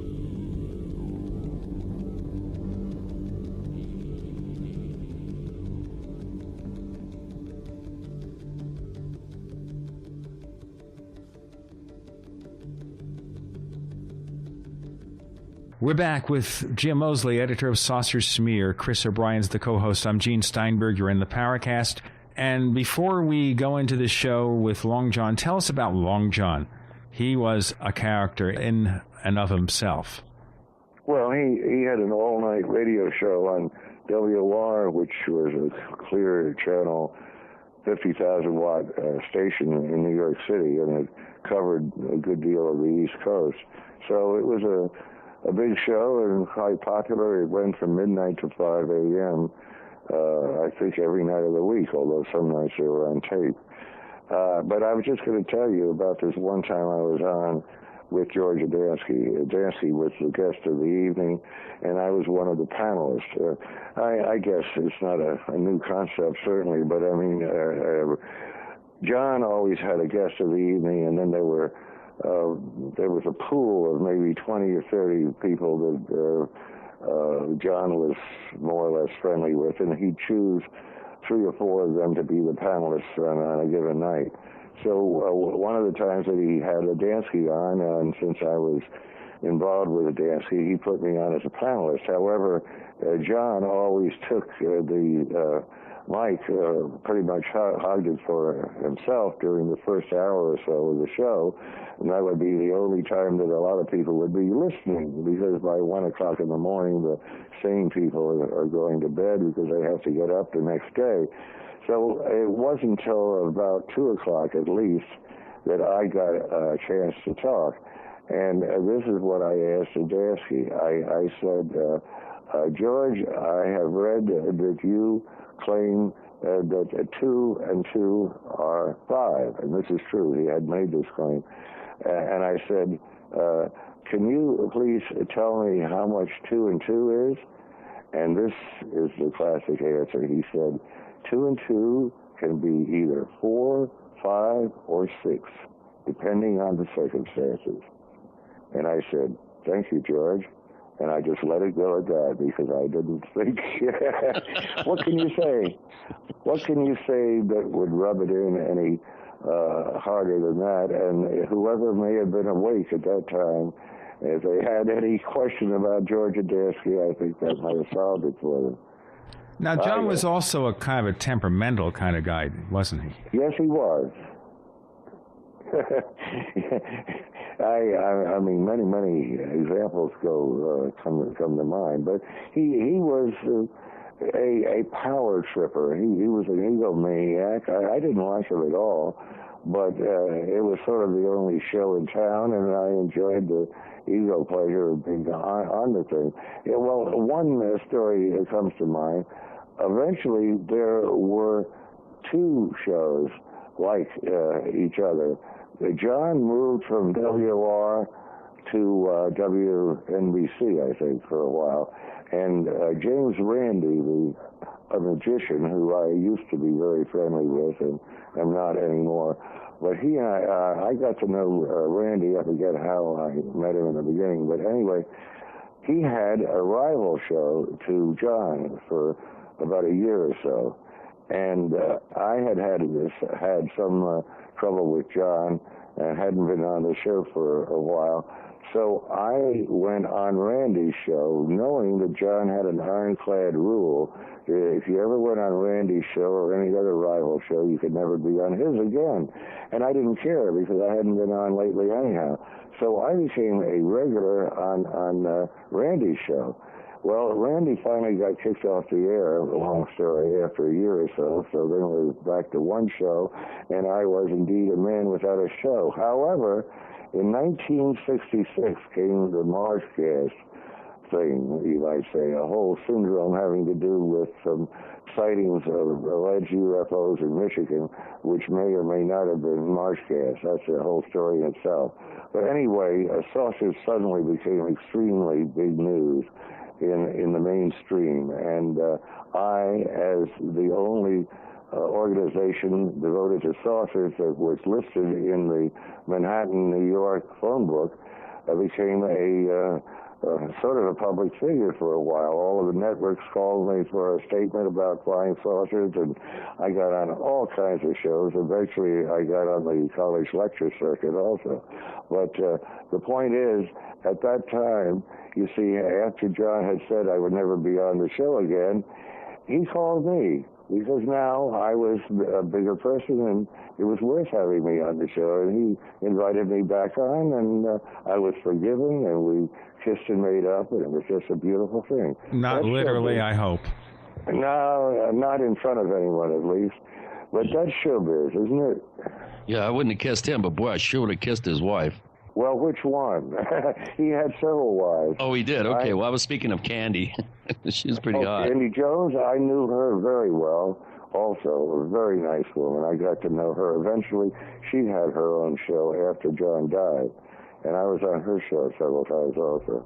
Now, there's a book out that came out, I don't know, somewhere around this period called The Control of Candy Jones, where supposedly she almost had a double personality or a double life, and she was an alleged CIA agent. What was this all about? Well, I never read the book, but But you know the story. Yeah. Well, I just want to tell you just one aspect of it. That was a very strange story, indeed, and I thought it might be some kind of a hoax because it was written by one of Long John's cronies. I can't remember the guy's name now. Somebody, a fairly famous writer of that era. But anyway, I really wondered about this, and just to be brief, this is, I think, very interesting. How best to find out about that book than to ask Candy Jones? Well, I was on her show several times, and each time that I was on it at 5 o'clock in the morning, a limousine was supposed to come and pick Candy up and take her to her condo, which was in Midtown Manhattan. No, when there's no traffic like that, just a few minutes drive from the studio. And I finally started to realize that there was no limousine. I was the limousine. So I didn't mind because it gave me a chance to talk to Candy privately off the air. And 2 different times I asked her what was the truth about that book that you're talking about. And she said to me, basically, she said, Jim, I can't say that the book is not true. All I can tell you is that I have absolutely no recollection of any of that. which is a nice way of saying that the book was a crock, which I later learned from other people that it indeed was a crock. And that's the whole story. That was just an absurdity. You can laugh out loud. It's your show. Did we lose Gene? Yeah, before we go to break, I'll give you a little time to think about this one. I've, in the past, 7-8 years, have become quite friendly and close with Ray Stanford, who I feel is a very enigmatic person in the field. I have a story about him, but go on. Yeah, well, I would like to hear that story when we come back. But one of the things that I've found very fascinating, speaking with people like yourself and Gene and Ray and others that I've met who were actually involved in the field back in the 60s, even the 50s, is that it doesn't seem like things really have changed that much in many ways. And I'd love to hear that Ray Stanford story when we return. Now, some of our listeners wonder why we have to do cliffhangers, why we have to break every 9, 10, 11 minutes. Well, commercial radio, we have to pause for our benefactors. And so we try our level best to continue with the discussion after the announcements. Of course, now we have the matter of Ray Stanford, which can be a whole couple of episodes in itself. Yeah, we'll get into the Ray Stanford story. Jim Moseley's our guest. Chris O'Brien's the co-host. I'm Gene Steinberg. You're in the Paracast.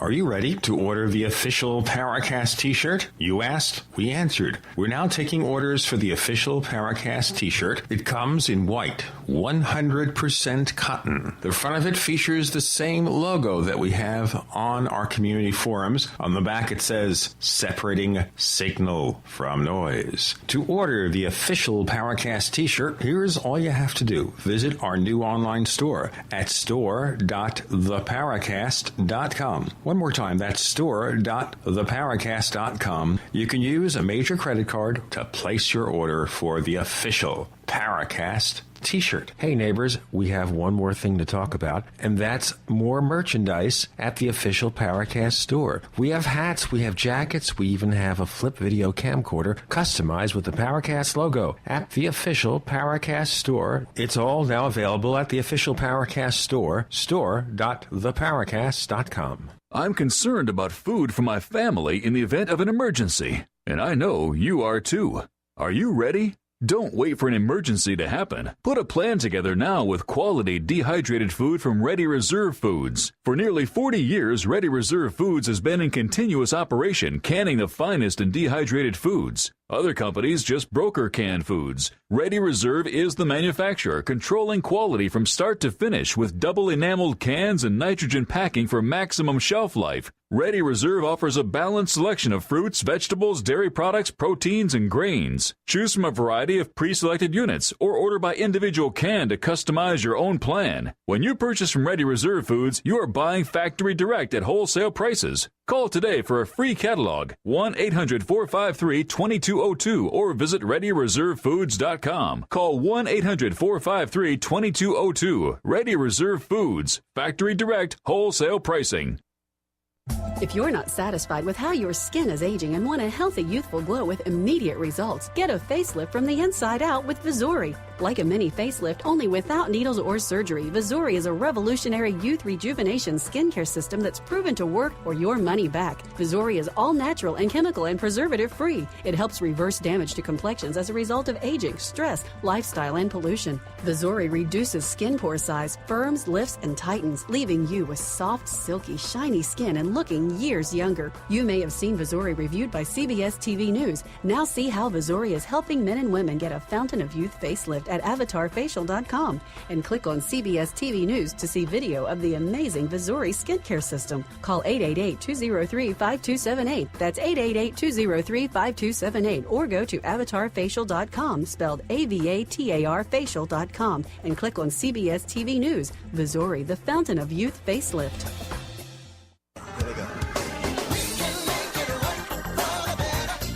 Energy. This world has so much energy, yet our bodies are lacking. What if you could tap into something that gave you more energy? What if you could drink a beverage and receive more energy? Well, Life Change Tea is your answer. Our number one compliment is people receiving more energy. And our product is all natural and no caffeine. And think about this. If you have more energy, you get more done. What a concept! If you are desiring more energy and a healthier lifestyle, it's time to drink Life Change Tea. Our name hints to our success. So here's how to order. Call us, 928-308-0408. Again, that's 928-308-0408. Or you can log on to getthetea.com. That's getthetea.com. And remember, there's only $3 shipping on your complete order. Again, more energy, more success. That's getthetea.com. On air, online, and on demand. We are the GCN Radio Network. You're in the Paracast. You never know what's going to happen next.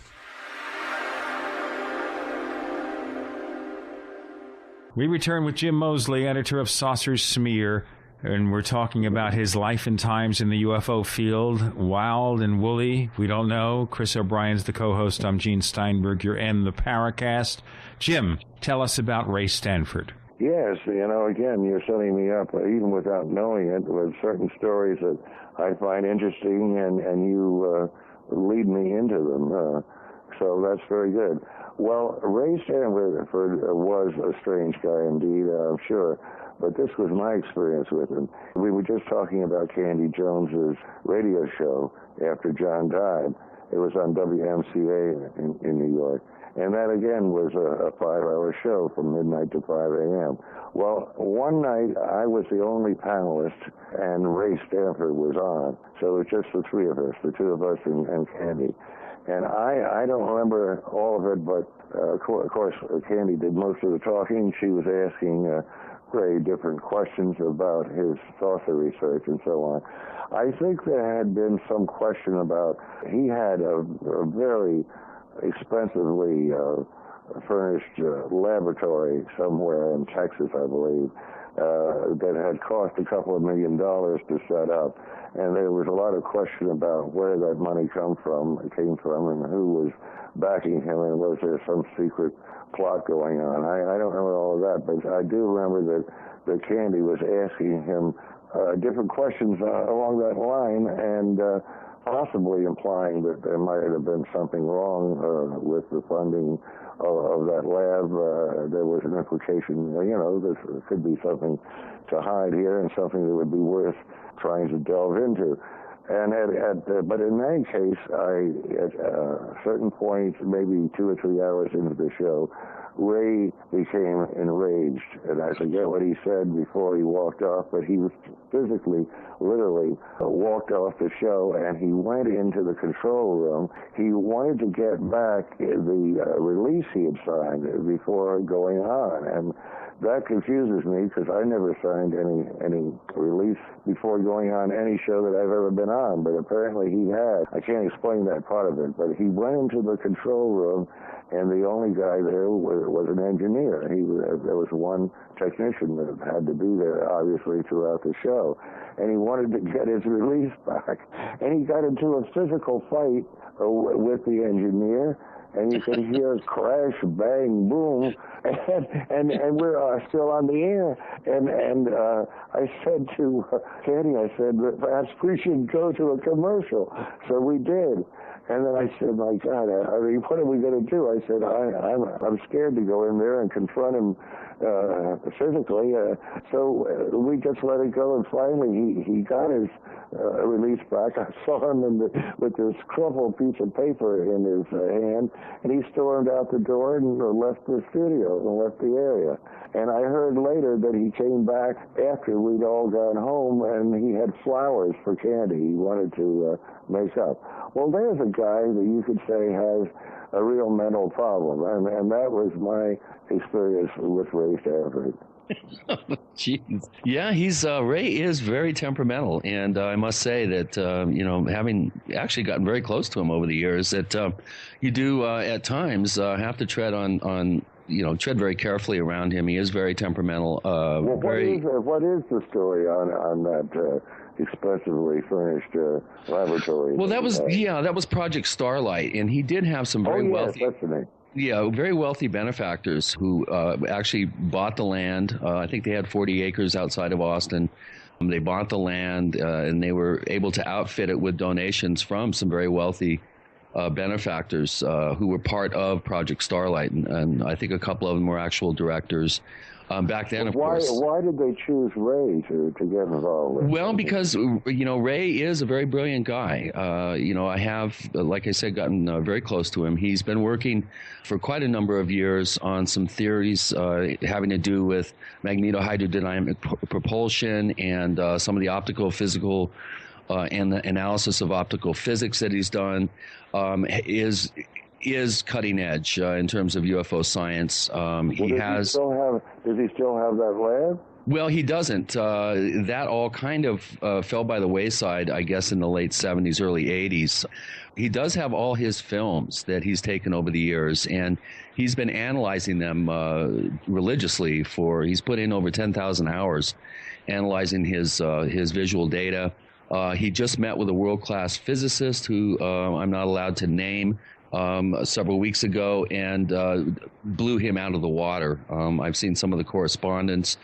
Ray, even though he is very mercurial, he's very temperamental, very difficult, crusty in some ways. He is an absolute off-the-scale, brilliant man. His observational acuity is second to none. I know of no other person with his observational skills. He's multi-disciplined in his approach to his scientific applications, including paleontology. I mean, he's totally rewritten East Coast paleontology. Does he have any degree in physics? He does not. He does not have any degrees. Of course, his brother, Rex, his identical twin brother, I know he has a twin brother, yeah. Well, Rex, what happened to his lab? You say it fell by the wayside. What happened? Well, I'm not sure. They probably ended up parceling it off. I've never really asked him what happened to all the gear. He does have the recording magnetometer they had. I think he has the gravimeter. He does have some of the gear. But again, I think a lot of the video equipment, for instance, is so obsolete that it would be, worthless now. I'm not sure what happened to the actual land. It probably reverted back to the person that donated the money for it. That would be my guess. I don't know. But Ray is still very, very much involved in the field. Ray and his brother, I think, together had an experience in, was it Padre Island or something? Correct, back in the 50s, and they wrote that up for Fate magazine, if I'm not mistaken. And that was one of the very early saucer stories, and it was unique. It was very interesting. Yeah, and he's very, very sensitive. Some people say he's psychic. He doesn't really claim that, but he does claim that he is able to feel some sort of magnetic field when these objects are around. And over the years, he's been able to get dozens of films of UFOs, not videos, but films. Of course, he's very, very close to the vest with. He's a little on the paranoid side when it comes to people, stealing his ideas, borrowing his work without permission, that sort of thing. We all have our picadillos, and Ray, of course, has his. But he really is extremely sensitive, extremely observational, and I have seen the results of his work, and it is very very impressive. If you can keep up with him and understand the science. He doesn't have a degree. Of course, his brother Rex is one of the top parapsychologists for many years. Was a professor emeritus and tenured at I think St. John's, and was the head of the department out there, and was president of the parapsychology society. They're twins, aren't they? They must be pretty old by now. Yeah, I think Ray's 70 now, 71. Yeah. Well, that's interesting. Well, anyway, I do think that my story fits in there somewhere. It does. Oh, yeah. I definitely could see that happening. I've gotten his hackles up more than a few occasions. So we had Ray on a couple of times in the Paracast. The first time we were talking about the Socorro, New Mexico case, and at one point we tried to, obviously we have to do breaks every so often for our commercial benefactors, and I tried to cut off the conversation for a break, and he pretty much threatened to leave. Yes. That sounds like him. No, his big coup was his book about Socorro, and every time Socorro is discussed in depth, his name comes up. I'm very interested in Socorro myself, and know a little bit about it, and I do think it was a genuine UFO event. I don't know where the little men are from, but they're from somewhere. And I think that's what happened. There's a guy named Anthony Bragalia who's entered the UFO field in just the last few years, and he got me annoyed. In fact, I wrote a letter to Bragalia about this. He got me annoyed by insisting that the Socorro incident was a prank by college students at New Mexico Tech who didn't like Zamora, the policeman involved, and who did this as a hoax or a joke or whatever. And, there is just no evidence of that at all. There's no way. It's a long story. Well, again, I don't want to get long-winded since you have so many breaks here, but I knew, what's his first name, Professor Charles Moore of the Project Mogul thing, which again is a long story. Anyway, I'll tell you what, Jim, let's do that story in our next segment. Let's cover that a little bit. Yeah, Jim Moseley, editor of Saucer Smear, and before we resume in the next segment, we'll also have you give the address so people can get a copy and find out more about it. Chris O'Brien's the co-host. I'm Gene Steinberg. You're in the Paracast.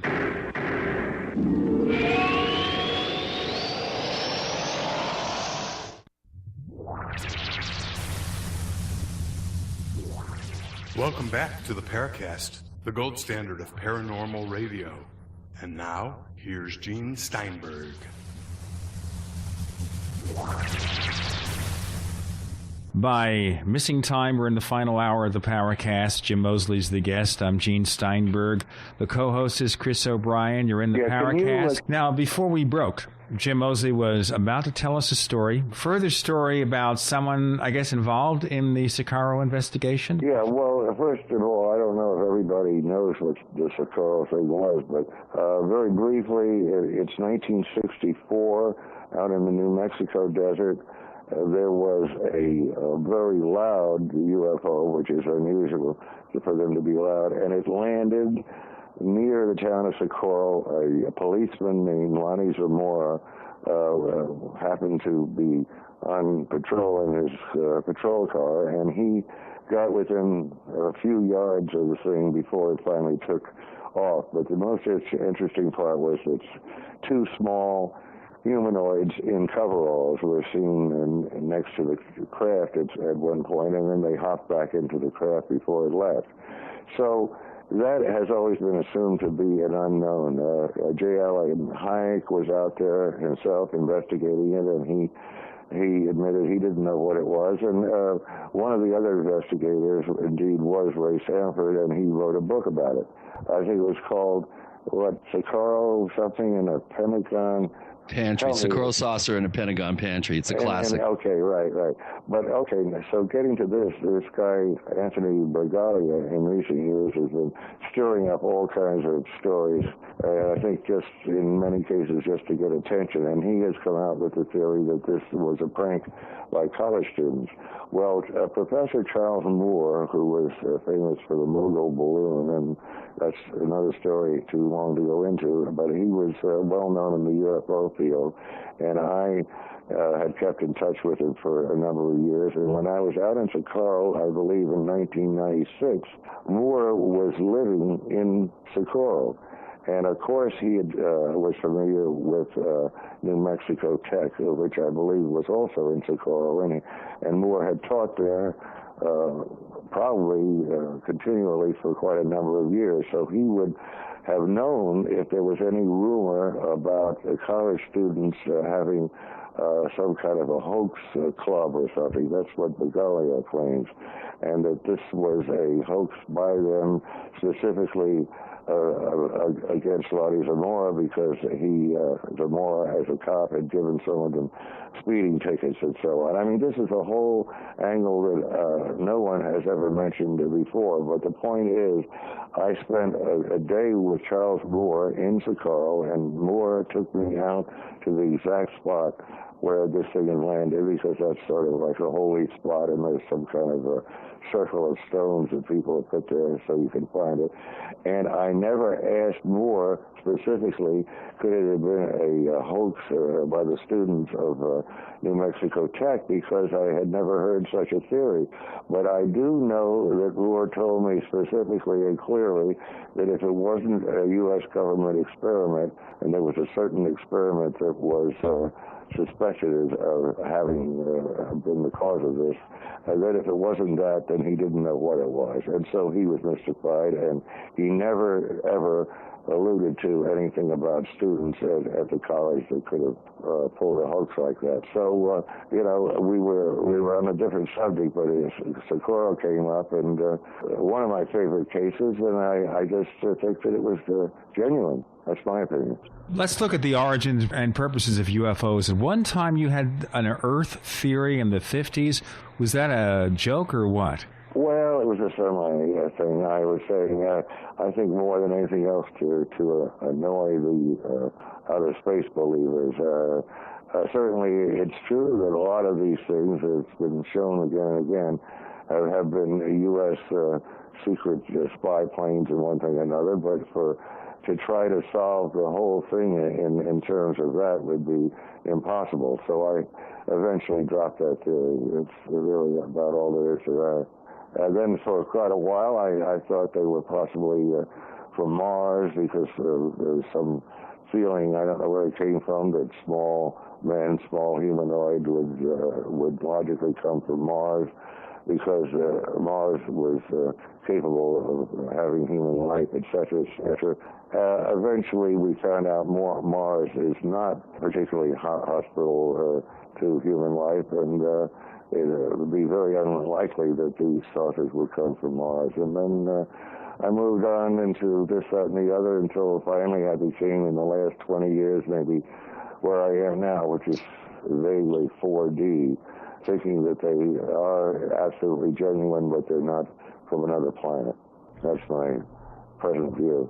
Okay, would you define 4D? Well, I'm just using that term. I think anything that alludes to the paranormal, we could be talking about another dimension, another realm. I mean, you can use any kind of words you want, because you're trying to explain something that's unexplainable, so the words you use are not very important. It's just something that we don't understand, and I don't think we can pinpoint it as coming from another planet. There's too many things wrong with that theory. So my belief is that it's something from here, but not from here. It's 4D. Okay, so when you say here and not from here, you mean maybe a parallel universe that coexists with our own? Yeah, you can throw those terms around as well as I can, Gene. Parallel universe. I invented a few of them. that has no meaning. That has no meaning whatsoever. But I like it. Parallel universe. Yes, that's where they're from, Gene. The old meta-terrestrial hypothesis. Yes, meta-terrestrial. I hadn't heard that. That's a kind of a valet term. Of course, then you have the new crypto-terrestrial theory that the late Mactones came up with, and that we're dealing with, I guess something Richard Shaverish, Duros and Turos. Didn't John Keel invent the word crypto-terrestrial? Ultra-terrestrial was his. Ultra-terrestrial, that was him. Yeah, okay. Yeah, well, it's something like that. I was reading just in the last couple of days, I got a free review copy of this, which I was very pleased with. There's a new book out by Stan Gordon called Silent Invasion, and it's mainly about the flap in the state of Pennsylvania around 1973. And this really gets weird. I think you are familiar with this kind of thing, Chris, or things like it. But there are listed here several cases where UFOs and Bigfoot are seen at the same time, and that sounds like a joke, but it isn't. I mean, he doesn't name the people. Everybody's got pseudonyms, but there are cases that sound authentic, where Bigfoot is coming off of a saucer or is in the foreground doing different things while the saucer is sitting there landed in the background. I mean, if these things are true, I mean, we're dealing with a mess. I mean, something that we really don't understand. Yeah, I tell you, the skeptics sure love it when stories like that and cases like that surface. There have been quite a number of cases over the years that feature crypto creatures like Bigfoot in conjunction with UFOs. I think up in the about the same time period, there were some reports up in Montana that were similar. You also have in the late 70s the Clearview case, which occurred in Colorado near the Air Force Academy, where Air Force officers arrived in a saucer and a Bigfoot was standing under a tree, apparently under their control. I'll tell you what, we'll go into box. that in a moment, but I made a big promise to Jim Moseley for this segment. He's going to now tell you very briefly how to get a copy of Saucer Smear. Jim? Yeah, well, let's just make it brief. If you'd like a free sample copy, and then we'll go on from there. So the first one is free, and then you can see what you want to do later. Write to me, that's M-E, or you can write to Jim Moseley, either way, as long as you get P.O. Box 1709, Key West, 2 words, Key West, Florida, 33041. And we'll be glad to hear from you, and I go to the mailbox every day, and I want to see your letter there. And if he doesn't see it, he's going to call me, he's going to complain. So please, neighbors, write to Jim, ask for a copy of Saucer Smear. You will find it a refreshing change from the standard UFO-oriented stuff. Jim Moseley joining us. Chris O'Brien's the co-host. I'm Gene Steinberg. You're in the Paracast.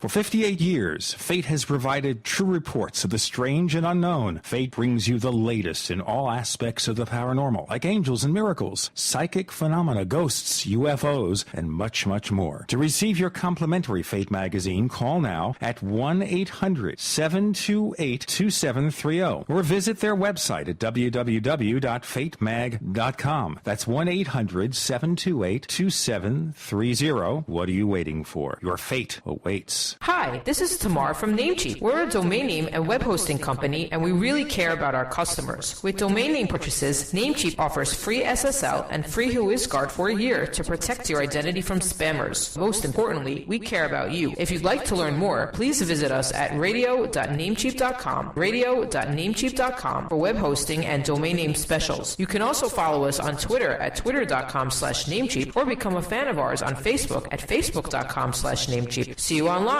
Jim Newcomer from Midas Resources, December 3rd, 2010. Gold opened this morning at $1388.70. A 1-ounce gold coin can be purchased for $1424.63, $712.32 for a half ounce, or $356.16 for a quarter ounce. That's $1424.63, $712.32, or $356.16. Again, the Congressional Budget Office sounds the alarm, warning of Greek-style U.S. debt crises. CBO is drawing a parallel between U.S. economy and the Greek economic meltdown. Debt to GDP climbing to unfamiliar territory and deficits rising to unsupportable levels. Hi, Ted Anderson. The Federal Debt and Risk of Financial Crises document the CBO has published is a must-read for every American. Covering the risks of deficit spending, aging population, and rising interest rates spells economic disaster. Call today at 800-686-2237. I'll send it free. Again, call 800-686-2237. Ask for the CBO document. Call 800-686-2237. Becoming a modern smoker is now easier and more cost-effective, thanks to LeSig. Traditional smokers the world over love LeSig. E-cigarettes with a look, feel, and taste of real cigarettes, but without the nasty smoke, ashes, or stains. LeSig is powered by revolutionary microelectronic technology. A small rechargeable battery and unique replaceable cartridge provide all the satisfaction and benefits of smoking without the smoke and all the hazards. See the large variety of LeSig e-cigarette supplies and accessories at LeSig.com. That's LECIG.com. LeSig is competitively priced, comes with the best customer service, a 30-day warranty, and satisfaction guaranteed. What a great gift idea. For a 10% discount, mention GCN when you call 870-518-4307. That's 870-518-4307. Ask for fast, free same-day shipping. Order online at LeSig.com and use promo code GCN at checkout. That's LECIG.com. LeSig, for today's modern smoker. Forget everything you've been told about long-term food storage. When all hell breaks loose, you'll need the single most effective way to get high-powered Delta Force nutrients to your family fast. Like any Special Forces commando, you need a plan. You need a Black Hawk Down food plan. Introducing the Survival Sprout Bank from Solutions from Science. It's your countertop survival garden. Yes, grow fresh greens right on your countertop in just a few short days. Sprouts are the green shoots that emerge from newly germinated seeds, and they are powerhouses of living, easily absorbed nutrients. The Survival Sprout Bank is a complete kit with nothing else to buy. And with sprouts so easy to grow, even children can grow emergency food. Call 877-327-0365 or go to survivalsproutbank.com. That's 877-327-0365 or order online at survivalsproutbank.com. Survival Sprout Bank, your Black Hawk Down emergency food plan. America's #1 source for independent talk radio for over a decade. We are the GCN Radio Network. Hi, this is Nick Pope. You're listening to the Paracast. Time is flying when you're having fun with Jim Moseley, editor of Saucer Smear. Yes. We're into the third hour, I think, yes. We're in the last part of the third hour, Jim. We have this kind of alternate reality here where time speeds up so fast that it's incredible. Chris O'Brien's the co-host. He speeds up, too. I'm Gene Steinberg. You're in the Paracast. And we were theories. Now, once you start talking about 4D, do you find the people who are still invested in having E.T. be the one, they kind of come back to you and say it's ridiculous? Well, yes, they do. I mean, but I notice over a period of time, and there's a couple of names that I wanted to mention that just don't come to me right now, but some of the investigators, I think Stan Gordon is certainly one of them, for instance, who have been in the field for a long time and started out 3D and so forth. When they come across cases like the one I just mentioned, where, I mean, who would think that a technological thing like a saucer and a crude humanoid that may or may not be a throwback or something in our evolutionary chain here on Earth, like Bigfoot, how these two things could exist at the same time in the same place, I mean, that in itself, as I said before, it boggles the mind. So when investigators, and I'm sure Chris is absolutely one of them, find out that there are credible stories of that kind, you either got to just throw in the towel or say, look, it's something more complicated than nice little creatures and nice little saucers coming from other planets, because it just isn't that simple at all. I've sure been banging that drum for a while, that's for sure. I think Gene can back me up on that one. Well, I was banging that drum, I think, early on. Alan Greenfield and I were talking about this stuff back in the 1960s, and it wasn't too long before you got on the bandwagon, Jim. Yeah, well, I think... Greenfield is off into other things that I just don't understand at all. But when it comes to saucers, I'm sure that he is not a nuts and bolts man. You've had him on the show, and I think you know that. One of the things I wonder about here, too, is the fact that UFO field goes in waves. In the 60s and 70s, we picked up on the 4D or whatever, ultra-terrestrials, parallel universes. It reverted back to E.T. Why does that happen? Is it because of frustration, or because people start all over again in UFO research and they don't see what happened before? Well, I don't know if that's a trend, what you just said, reverting back to E.T. The only person like that I know offhand is Jerry Clark, and we may have talked about him before. It seems to me that in his college days and thereafter, he was very 4D, and he wrote a book called The Uninvited or The Unexplained, I forget. It was Jerry Clark's first book, where he was very far out. And then he sobered up or something after a few years and gave up all of that far out stuff and became very 3D, and now I'm not sure just where he is. I don't dare ask because he's kind of touchy. By the way, Gene, I made up with Jerry Clark right on your show, I believe, the last time I was on. Are you aware of that? Of course. So therefore, you should have no problem. Give him a call, say hi there. How's it going? Now, one of the things, and we don't have an awful lot of time here to pursue everything with Jim Moseley, but I want to get all this stuff on record because I think you've done a lot of things in the field that people don't appreciate. The fact you've been here so long, observed all these things, observed the crazy people in the field. And one of the arguments and one of the things that came up recently in your magazine reflects on a recent flare-up of the controversy about UFO abductions, but some of it also relates to the so-called sex and saucers things, such, for example, Truman Bethram being sued by his wife because of the alleged alliance with the woman who captained the spaceship, Aura Raines. So where does, and obviously accepting this is commercial radio, so he may have to sidestep a few words and phrases. Sex and saucers, my friend. Well, you've just silenced me. You asked me a question, and now you've silenced me. How can I discuss these things without using certain words and phrases, Gene? Well, we can use the word sex and saucers, so tell us, why is there that aspect to it? S-E-X and saucers? You can do that, sure. Okay. Saucer pap smear. Well, go on. Okay, so where did this fascination come up? Was it just the Truman Bethram thing that started it? Where is this sex and saucers come through into the picture? Well, there's so many examples of that. I mean, way back when, there was the one from Brazil, I think, Boras, or whatever his name was a farmer who was somehow lured on board a flying saucer and had sex with this, I think, 10-foot-tall woman that was on board. I don't remember all of the details, but I mean, there have been examples of sex and saucers throughout the history of the subject, and I think more so with the abduction. Certainly there is some sexual overtone to the whole subject. And by the way, you had the investigator of abductions from Pennsylvania, Jacobs. You had him on your show recently with Bud Hopkins, and since I don't have a computer, I miss all of your shows, but I've gotten somebody that's going to play that show for me at a certain time in a couple of days because I'm very anxious to hear it.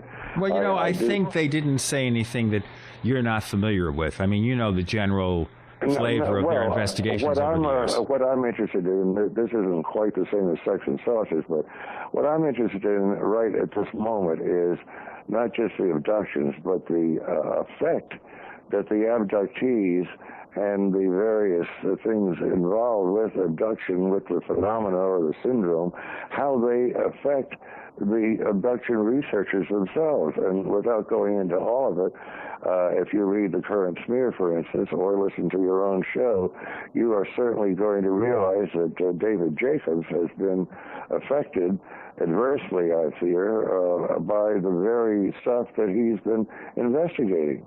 So he's no longer an objective investigator. If he ever was, he's been taken in or taken out or something by these entities, which we don't even know for sure exist. And I think that's quite a strange and interesting thing. You're also basically quoting the recent issue of UFO Magazine and the editorial from Bill Burns on the subject. Yes, exactly. I quote that at length in Saucer Smear, the same free issue that these good people will get when they write in, yes. Okay, so briefly summarize that. Bill Burns is not here to speak with us, but maybe summarize that, and perhaps we'll have Bill on in the future to expand upon it. Well, it's just, I'd have to, let me go across the room for 30 seconds and get that issue, and I'll just quote from you one thing that was on the cover of UFO Magazine that's attributed to Dr. Jacobs. And ladies and gentlemen, as Jim walks across his room. All right, I'm walking. And he's walking. This is really spontaneous radio, where we have Jim Moseley actually walking at his age, which can be amazing in and of itself. But in any case, Jim Moseley, editor of Saucer Smear, is joining us. I'm Gene Steinberg. The co-host is Chris O'Brien. You're in the Paracast.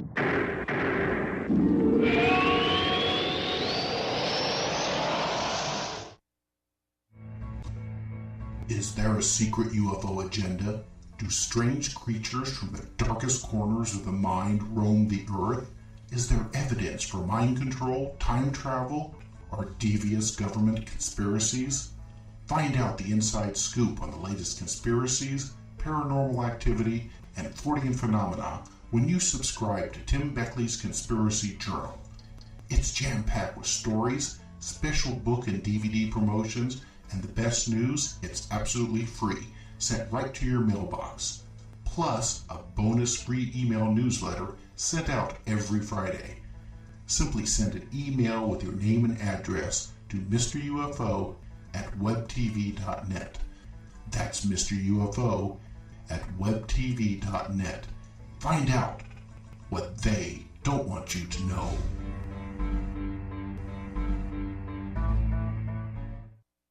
Is it really possible to get out of debt without payment plans or attorneys? 18 years ago, we developed a program that has made thousands debt-free in just 90 days. It's called Zero Debt in 90 Days, and it works for all credit card debt, medical bills, even collection lawsuits. When I first joined, I was being sued, so I used the program methods, and after filing one piece of paper, the collection lawsuit was dismissed. With Zero Debt in 90 days, your success is guaranteed in writing. There is no other program of its kind. Don't be alone when creditors gang up on you. Let our team of experts provide the resources to fight back and stop creditors in only 90 days. Guaranteed. Prevent wage garnishments, bank levies, and stop collection calls with our proven program. Call Zero Debt in 90 days now, 800-477-9256, and ask for free information from an expert who also completed our program. 800-477-9256 or ZeroDebtGuaranteed.com. 800-477-9256 or ZeroDebtGuaranteed.com.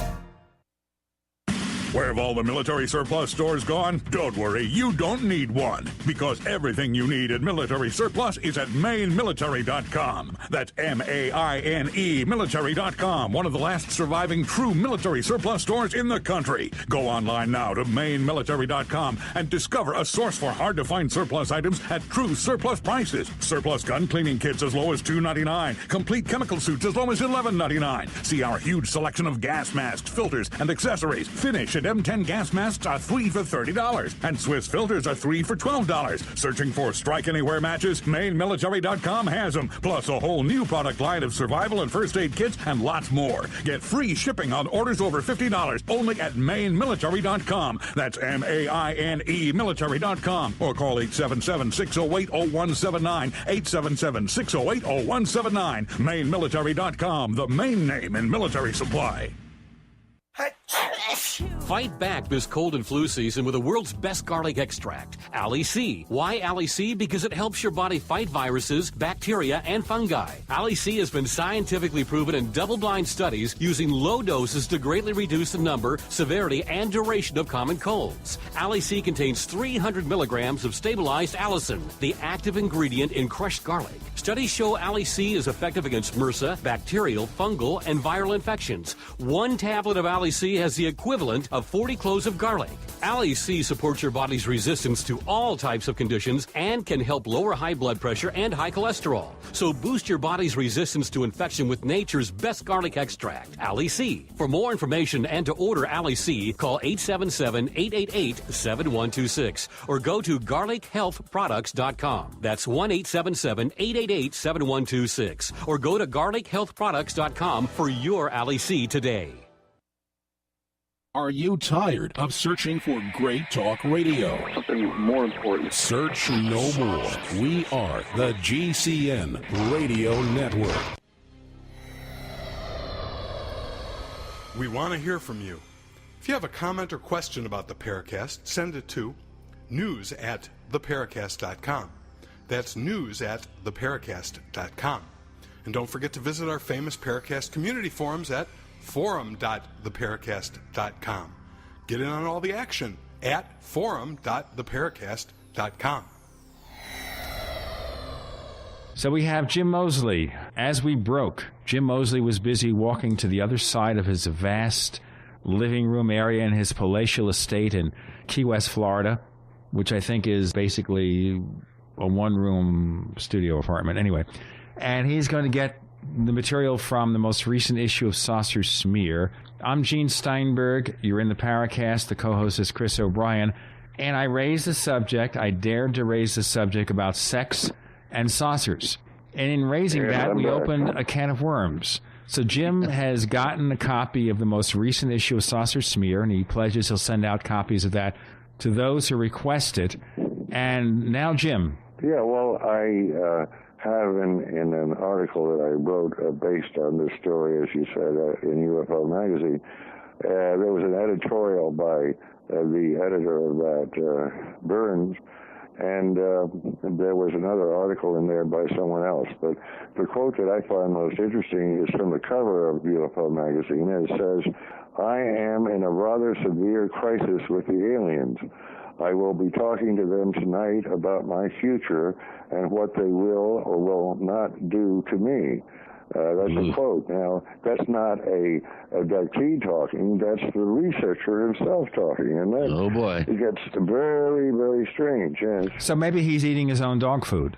Yes. Well, let's see. I have, whatever that means, I have here that I jotted down, I think, yesterday when we were talking on the telephone, which some people still do, and you said I could quote the following from you: "We get the aliens we want or deserve," and I think there's a bit of truth there. Chris, what's your take on all this craziness? Yeah, I'm actually I'm still reeling from the quote from David Jacobs. That's very troubling. Once you lose that objectivity, all bets are off. So, you're right. I mean, there is something certainly to the abductions. I don't think they're space aliens, but it's something akin to poltergeist, something akin to whatever you want it to be akin to. There's something going on. There's probably some external intelligence that is playing with these people's minds. I mean, and we've got to learn more about it, and it's a valid field of inquiry. But now I've moved on for the moment from there, and I want to know what kind of people the abduction researchers are. I mean, I know something about Hopkins. He's not a licensed therapist or a licensed anything. He's an artist, and he's apparently done some good work, but I'm sure he's had a subjective relationship with some of these abductees himself, which I could go into further, but then who needs a lawsuit? So that's Hopkins, and now Jacobs, who seems to be quite heavily off the deep end. There's another well-known abduction researcher named Leo Sprinkle, who apparently his abductees that he regresses are involved with more benign, friendly aliens than those that appear to the other two researchers I just mentioned. The idea being something like what Gene said, the nature of the beings that come through, whatever they may be, are somehow connected with the personality of the person that's doing the abduction research, and that's rather strange. Well, that definitely came up on the show that we had with Bud and David. I did ask the question, why does it appear that you guys seem to attract the kind of cases that are similar to cases that you've had in the past? And there was a couple of pretty interesting observations on that. I think, people who are trying to get to the bottom of unusual experiences in their lives, very traumatic ones in some cases, tend to look for substantiation of their quality of experience in other publicized experiences, and then they tend to gravitate towards the investigator who was working with that particular person. So this whole subject, Jim, came up on our show with Bud Hopkins and David Jacobs, and one of the things that we asked was, how come it seems that you seem to have very similar cases one after another? And some of the answers were quite revealing, I think. And are you saying that abductees with similar problems go to the same researcher, or the other way around? I don't follow you. Well, these guys are not out fishing for cases. The researcher somehow put his own personality, his own hang-ups, his own paranoia, if you will, into the mesh that he gets from the abductee? Is he, projecting his own thoughts into the stew, so to speak? Well, yeah, I think it's a closed feedback loop. I think the researcher attracts a kind of case that he's familiar with, and then whether it's I don't think it's conscious, but probably subconsciously, he then throws fuel on the fire, and you have this feedback loop going on. And then after 1,000 cases, I could see why someone like a David Jacobs would be, wondering what the aliens have in store for him next. It's really unfortunate because I agree, Jim, this is a real phenomenon. I don't think it's exactly the way it appears. I think obviously there's hidden elements going on, but we do need to be as objective as possible, and we do need to get professional psychotherapists involved in this field. Absolutely. I think, yeah. And the whole idea of hypnotic regression, Gene and I we've discussed this on quite a number of occasions on the show here. It is a flawed investigative tool in the hands of amateurs. Enough said on that. Yes. Say that again. Yeah. I think that, like the government tries to regulate everything, and this is so offbeat they may never even think of it, but there should be some regulation of some qualifications that you need before you can become an abduction researcher. And if you have no such qualifications, then you shouldn't be allowed to do it. That's my opinion. We don't license UFO investigators of any kind because basically it's not an official field of study. So, exactly. But it would have to be then up to the individuals or the UFO organizations to pick people with the proper professional qualifications. And I kind of suspect when people like David Jacobs and Bud Hopkins get into this, they start out with the best of intentions. They even bring professional therapists online, but these therapists, they may pass on to other interests. They may not have the time to pursue this in full detail. So at the end of the day, suddenly they have to do it themselves, but they are not qualified. And one of the issues you raise, which is why I gave you the quote about getting the aliens we need or deserve, is the fact that they can ask leading questions. A non-professional can engage in hypnotic regression, ask leading questions, and plant suggestions that may impact the stories. Really serious. Absolutely. That helps to mold the story right there. I agree with you 100%. So what do we do? I mean, how do we get professional researchers with therapeutic education and certification? To be just, like a MUFON investigator, I mean, you go to a normal so-called 3D case and you talk to the people and all that, any normal intelligent person should be able to do that. But when you're going to have an opportunity to play with people's minds, just as apparently the aliens do, and you become a part of the mesh, you should be required to have, some qualifications, whatever they might be, a degree in psychology, a professional whatever certificate that you're a qualified hypnotist, whatever it might be. But you can't just let everybody do that, because these abductees indeed are neurotic. I mean, to a degree, they're not crazy, but there's something wrong there. And, you're going to very possibly make them worse and make them suffer more than they would have otherwise. I'll tell you what, this is something that is so important we have to pursue it further. Jim Moseley, editor of Saucer Smear, joins us. The co-host is Chris O'Brien. I'm Gene Steinberg. You're in the Paracast.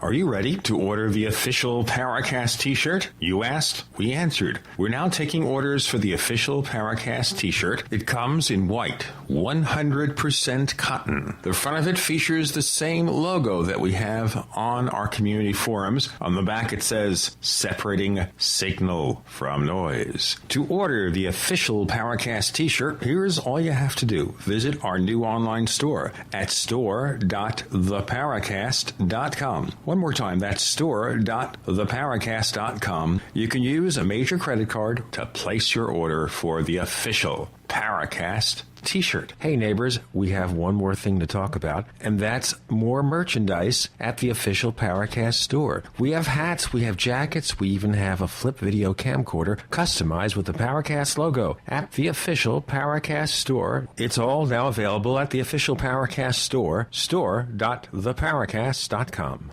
Question: what would you rather drink? Acidic water, which burns holes in your body and causes loss of bone mass, or alkaline water, which promotes high energy and vibrant health? The answer is clear. And if you're drinking acidic water, you're helping cancer cells and bacteria to grow out of control. AlkaVision Plasma pH Drops combine a unique formula of the most alkaline minerals. Using Plasma pH Drops is the best way to alkalize your water and help you get rid of acid and regain your health and energy. Simply put 10 drops in the water you drink to raise the pH to a healthy alkaline level. Most experts agree that the water you drink should be at a pH level of 8 or higher. Disease organisms like bacteria, viruses, or cancer cannot survive in an alkaline high pH environment. Order your bottle of AlkaVision Plasma pH Drops now by going directly to alkavision.com. That's ALKAvision.com. Or by calling 269-409-1776. Again, 269-409-1776.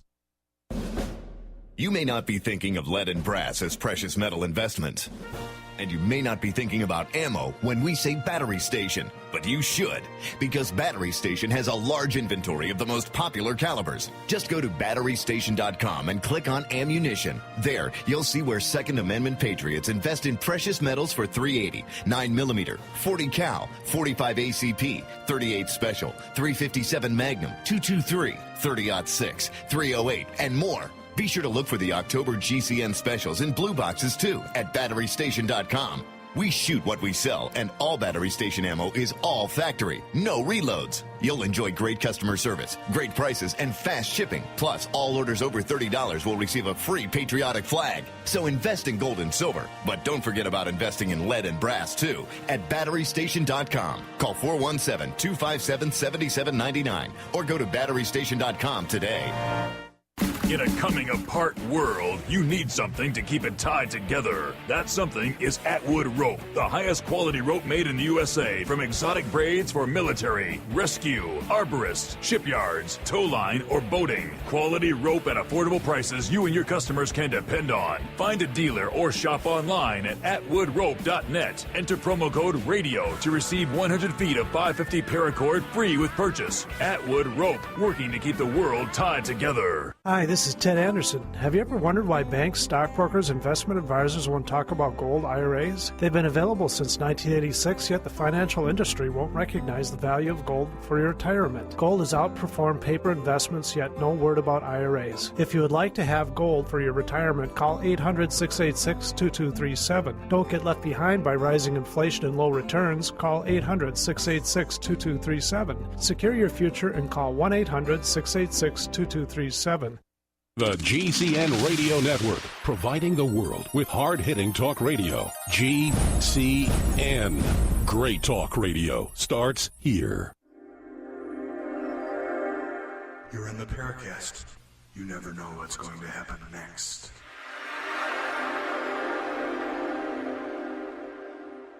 Chris is starting to sound like he might have been abducted as I was talking to Jim. You know, he's looking for someone to abduct him right now. So aliens come to Chris's house. His address is... No, I can't say it. Take me! Chris O'Brien is the co-host, of course. Jim Moseley, editor of Saucer Smear, is our guest. I'm Gene Steinberg. You're in the Paracast. And we're getting to the larger question here, where people who report UFO abductions, there are serious mental health issues. Genuine or not, I don't pretend to know. But when you get people who are laymen mussing around with somebody's mind... Jim, it can cause all sorts of havoc, can't it? Well, I'm agreeing with you, you know. I'll interview you then if you want to talk, because what you're saying is absolutely common sense. As I also say in the current smear, I usually agree with your blogs on the net because you sound just like I do, and you speak mainly from common sense, and that's what you're saying now. So how could I disagree? I think Chris agrees with a lot of this, too. Oh, yeah. I do. And although some people on our Paracast forums might think that I'm a total Kool-Aid drinking true believer, I'm actually quite critical. And the older I get and the longer I'm in this field actively, the more skeptical I become. And the more I scratch my head at some of the flawed thinking out there. And I don't think I'm not becoming more skeptical. I'm just overwhelmed by how complex this thing is and how unlikely it is we're going to solve this anytime soon. I mean, that's what upsets me, because I don't believe I'm going to be here to see any solution to this, and it's just going to stay pretty much the way it is for quite a long time. Okay, so that raises a larger question. Are we meant to understand it, or is it just a technique to get us to move to the next level? Well, worse, if that's what it is, if it's structured so that we're not supposed to understand it, which is something that I've thought about, then we're not going to understand it, not until we get much, much further ahead in our own science. And even though science is moving extremely rapidly, it could be 50 or 100 years before we understand what's going on here. Yeah. It's 3 steps forward, 2 steps back, definitely. So as somebody who has played the role of UFO hoaxer or trickster and a very serious researcher to boot, what do you think we can do, if anything, to get people to focus more seriously on this subject? Well, that's a good question. The reason that people like Kehoe and others in the early days kept out of the paranormal completely and just didn't want to hear about any case that had that kind of overtone, because they were fearful, and quite rightly so, that the general public would have enough trouble understanding or believing in sources from another planet. I mean, that sounds off the top of your head quite obvious. If we can get there, then they can get here, and all that. That's simple enough. But if you're going to get deeper into it than that, then you're going to lose a lot of people that might otherwise believe you, and you make the whole subject worse. But unfortunately, that's where it's at. It's worse. Mm-hmm. Yeah. Well, I don't know, Gene, where do you take it from there? I think you brought up a very good point, and it's almost self-negating. I think that's the whole problem. I don't know how we can possibly ever resolve this, because, there's so many vested interests in the UFO field. We have the exopolitics people who figure that the answer is there, the government knows about it, and therefore, we only have to reveal what's happening. We have, of course, that NASA press conference this week that may or may not have some ET-related implications, and we'll talk about that on our next episode. In case you're wondering why we're not doing that right now, of course, we normally record the show a few days in advance, but believe you me, we'll get the cutting-edge information. But then, Jim, looking back, do you think, having talked to people in the government, that they know anything at all? Well, I can't say that that gives me more prestige than I deserve. I haven't talked to people in the government, but Well, you did visit with the people at Project Blue Book early on. Yeah, right. Well, okay, that's 40 years ago, but I mean, I think my best guess, and I don't think I'm too far off, I think the government certainly knows more about the subject than we do. They have gun camera pictures, and they have all kinds of things that we don't have access to. But at the bottom line, I don't think they certainly don't have captured saucers. I do not believe that. I think they know more about this than we do, and certainly more than they want us to know, but they do not have any proof, and they don't have any answers, and in a certain degree, they are as mystified as we are. That's what I think. I think they're more mystified because they know more. Well, and not only more mystified, but, there's a problem. They are paid, the military particularly are paid to defend this country, and if there's something out there and up there that they can't understand and can't do anything about, that makes them look pretty bad if anybody ever wanted to make an issue of that. I think that's something that probably bothers them a great deal. Yeah, I agree 100%. And how can they be in charge and be in control when they're not in charge and not in control of the situation? They'll never admit that. I think all these other countries. The other countries they're doing the releasing of materials, I think, is just to take the heat off the U.S. That's my gut feeling on it. How much time do we have left? We have probably about 4 minutes, 3 minutes. Yeah, well, I can tell this very briefly. When I went to the Pentagon, let's say in the 60s, and I was telling the public information officer about a recent story, and that you probably remember it. It was in Brazil.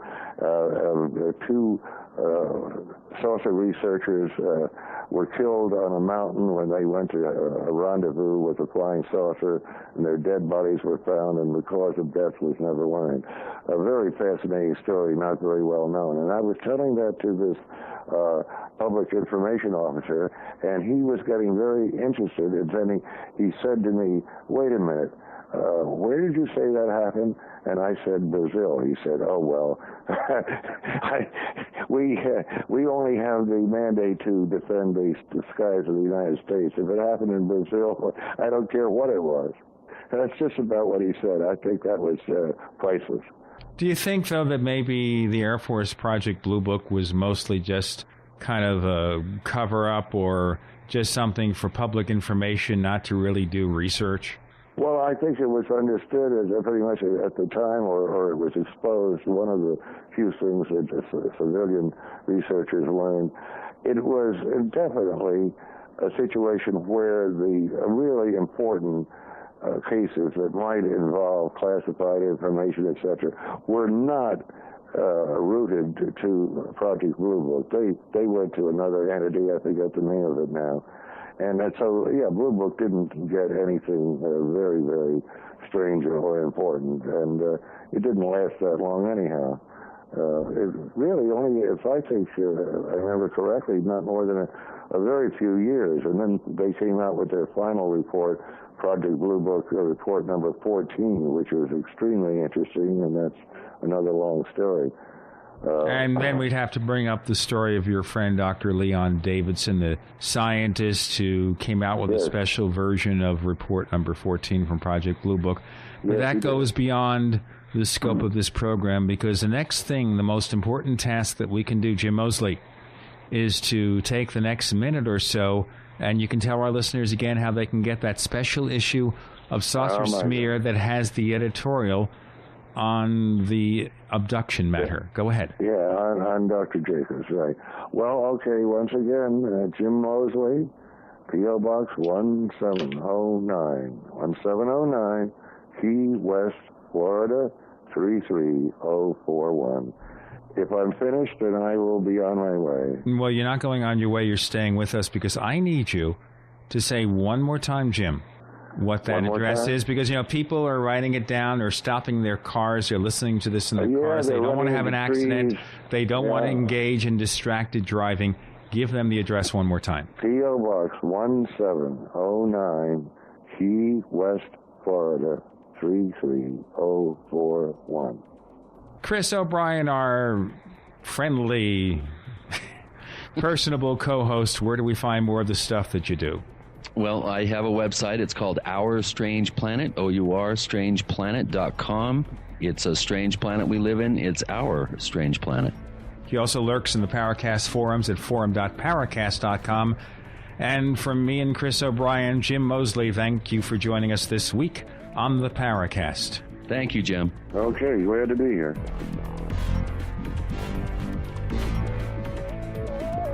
The Paracast is a copyrighted presentation of Making the Impossible Incorporated.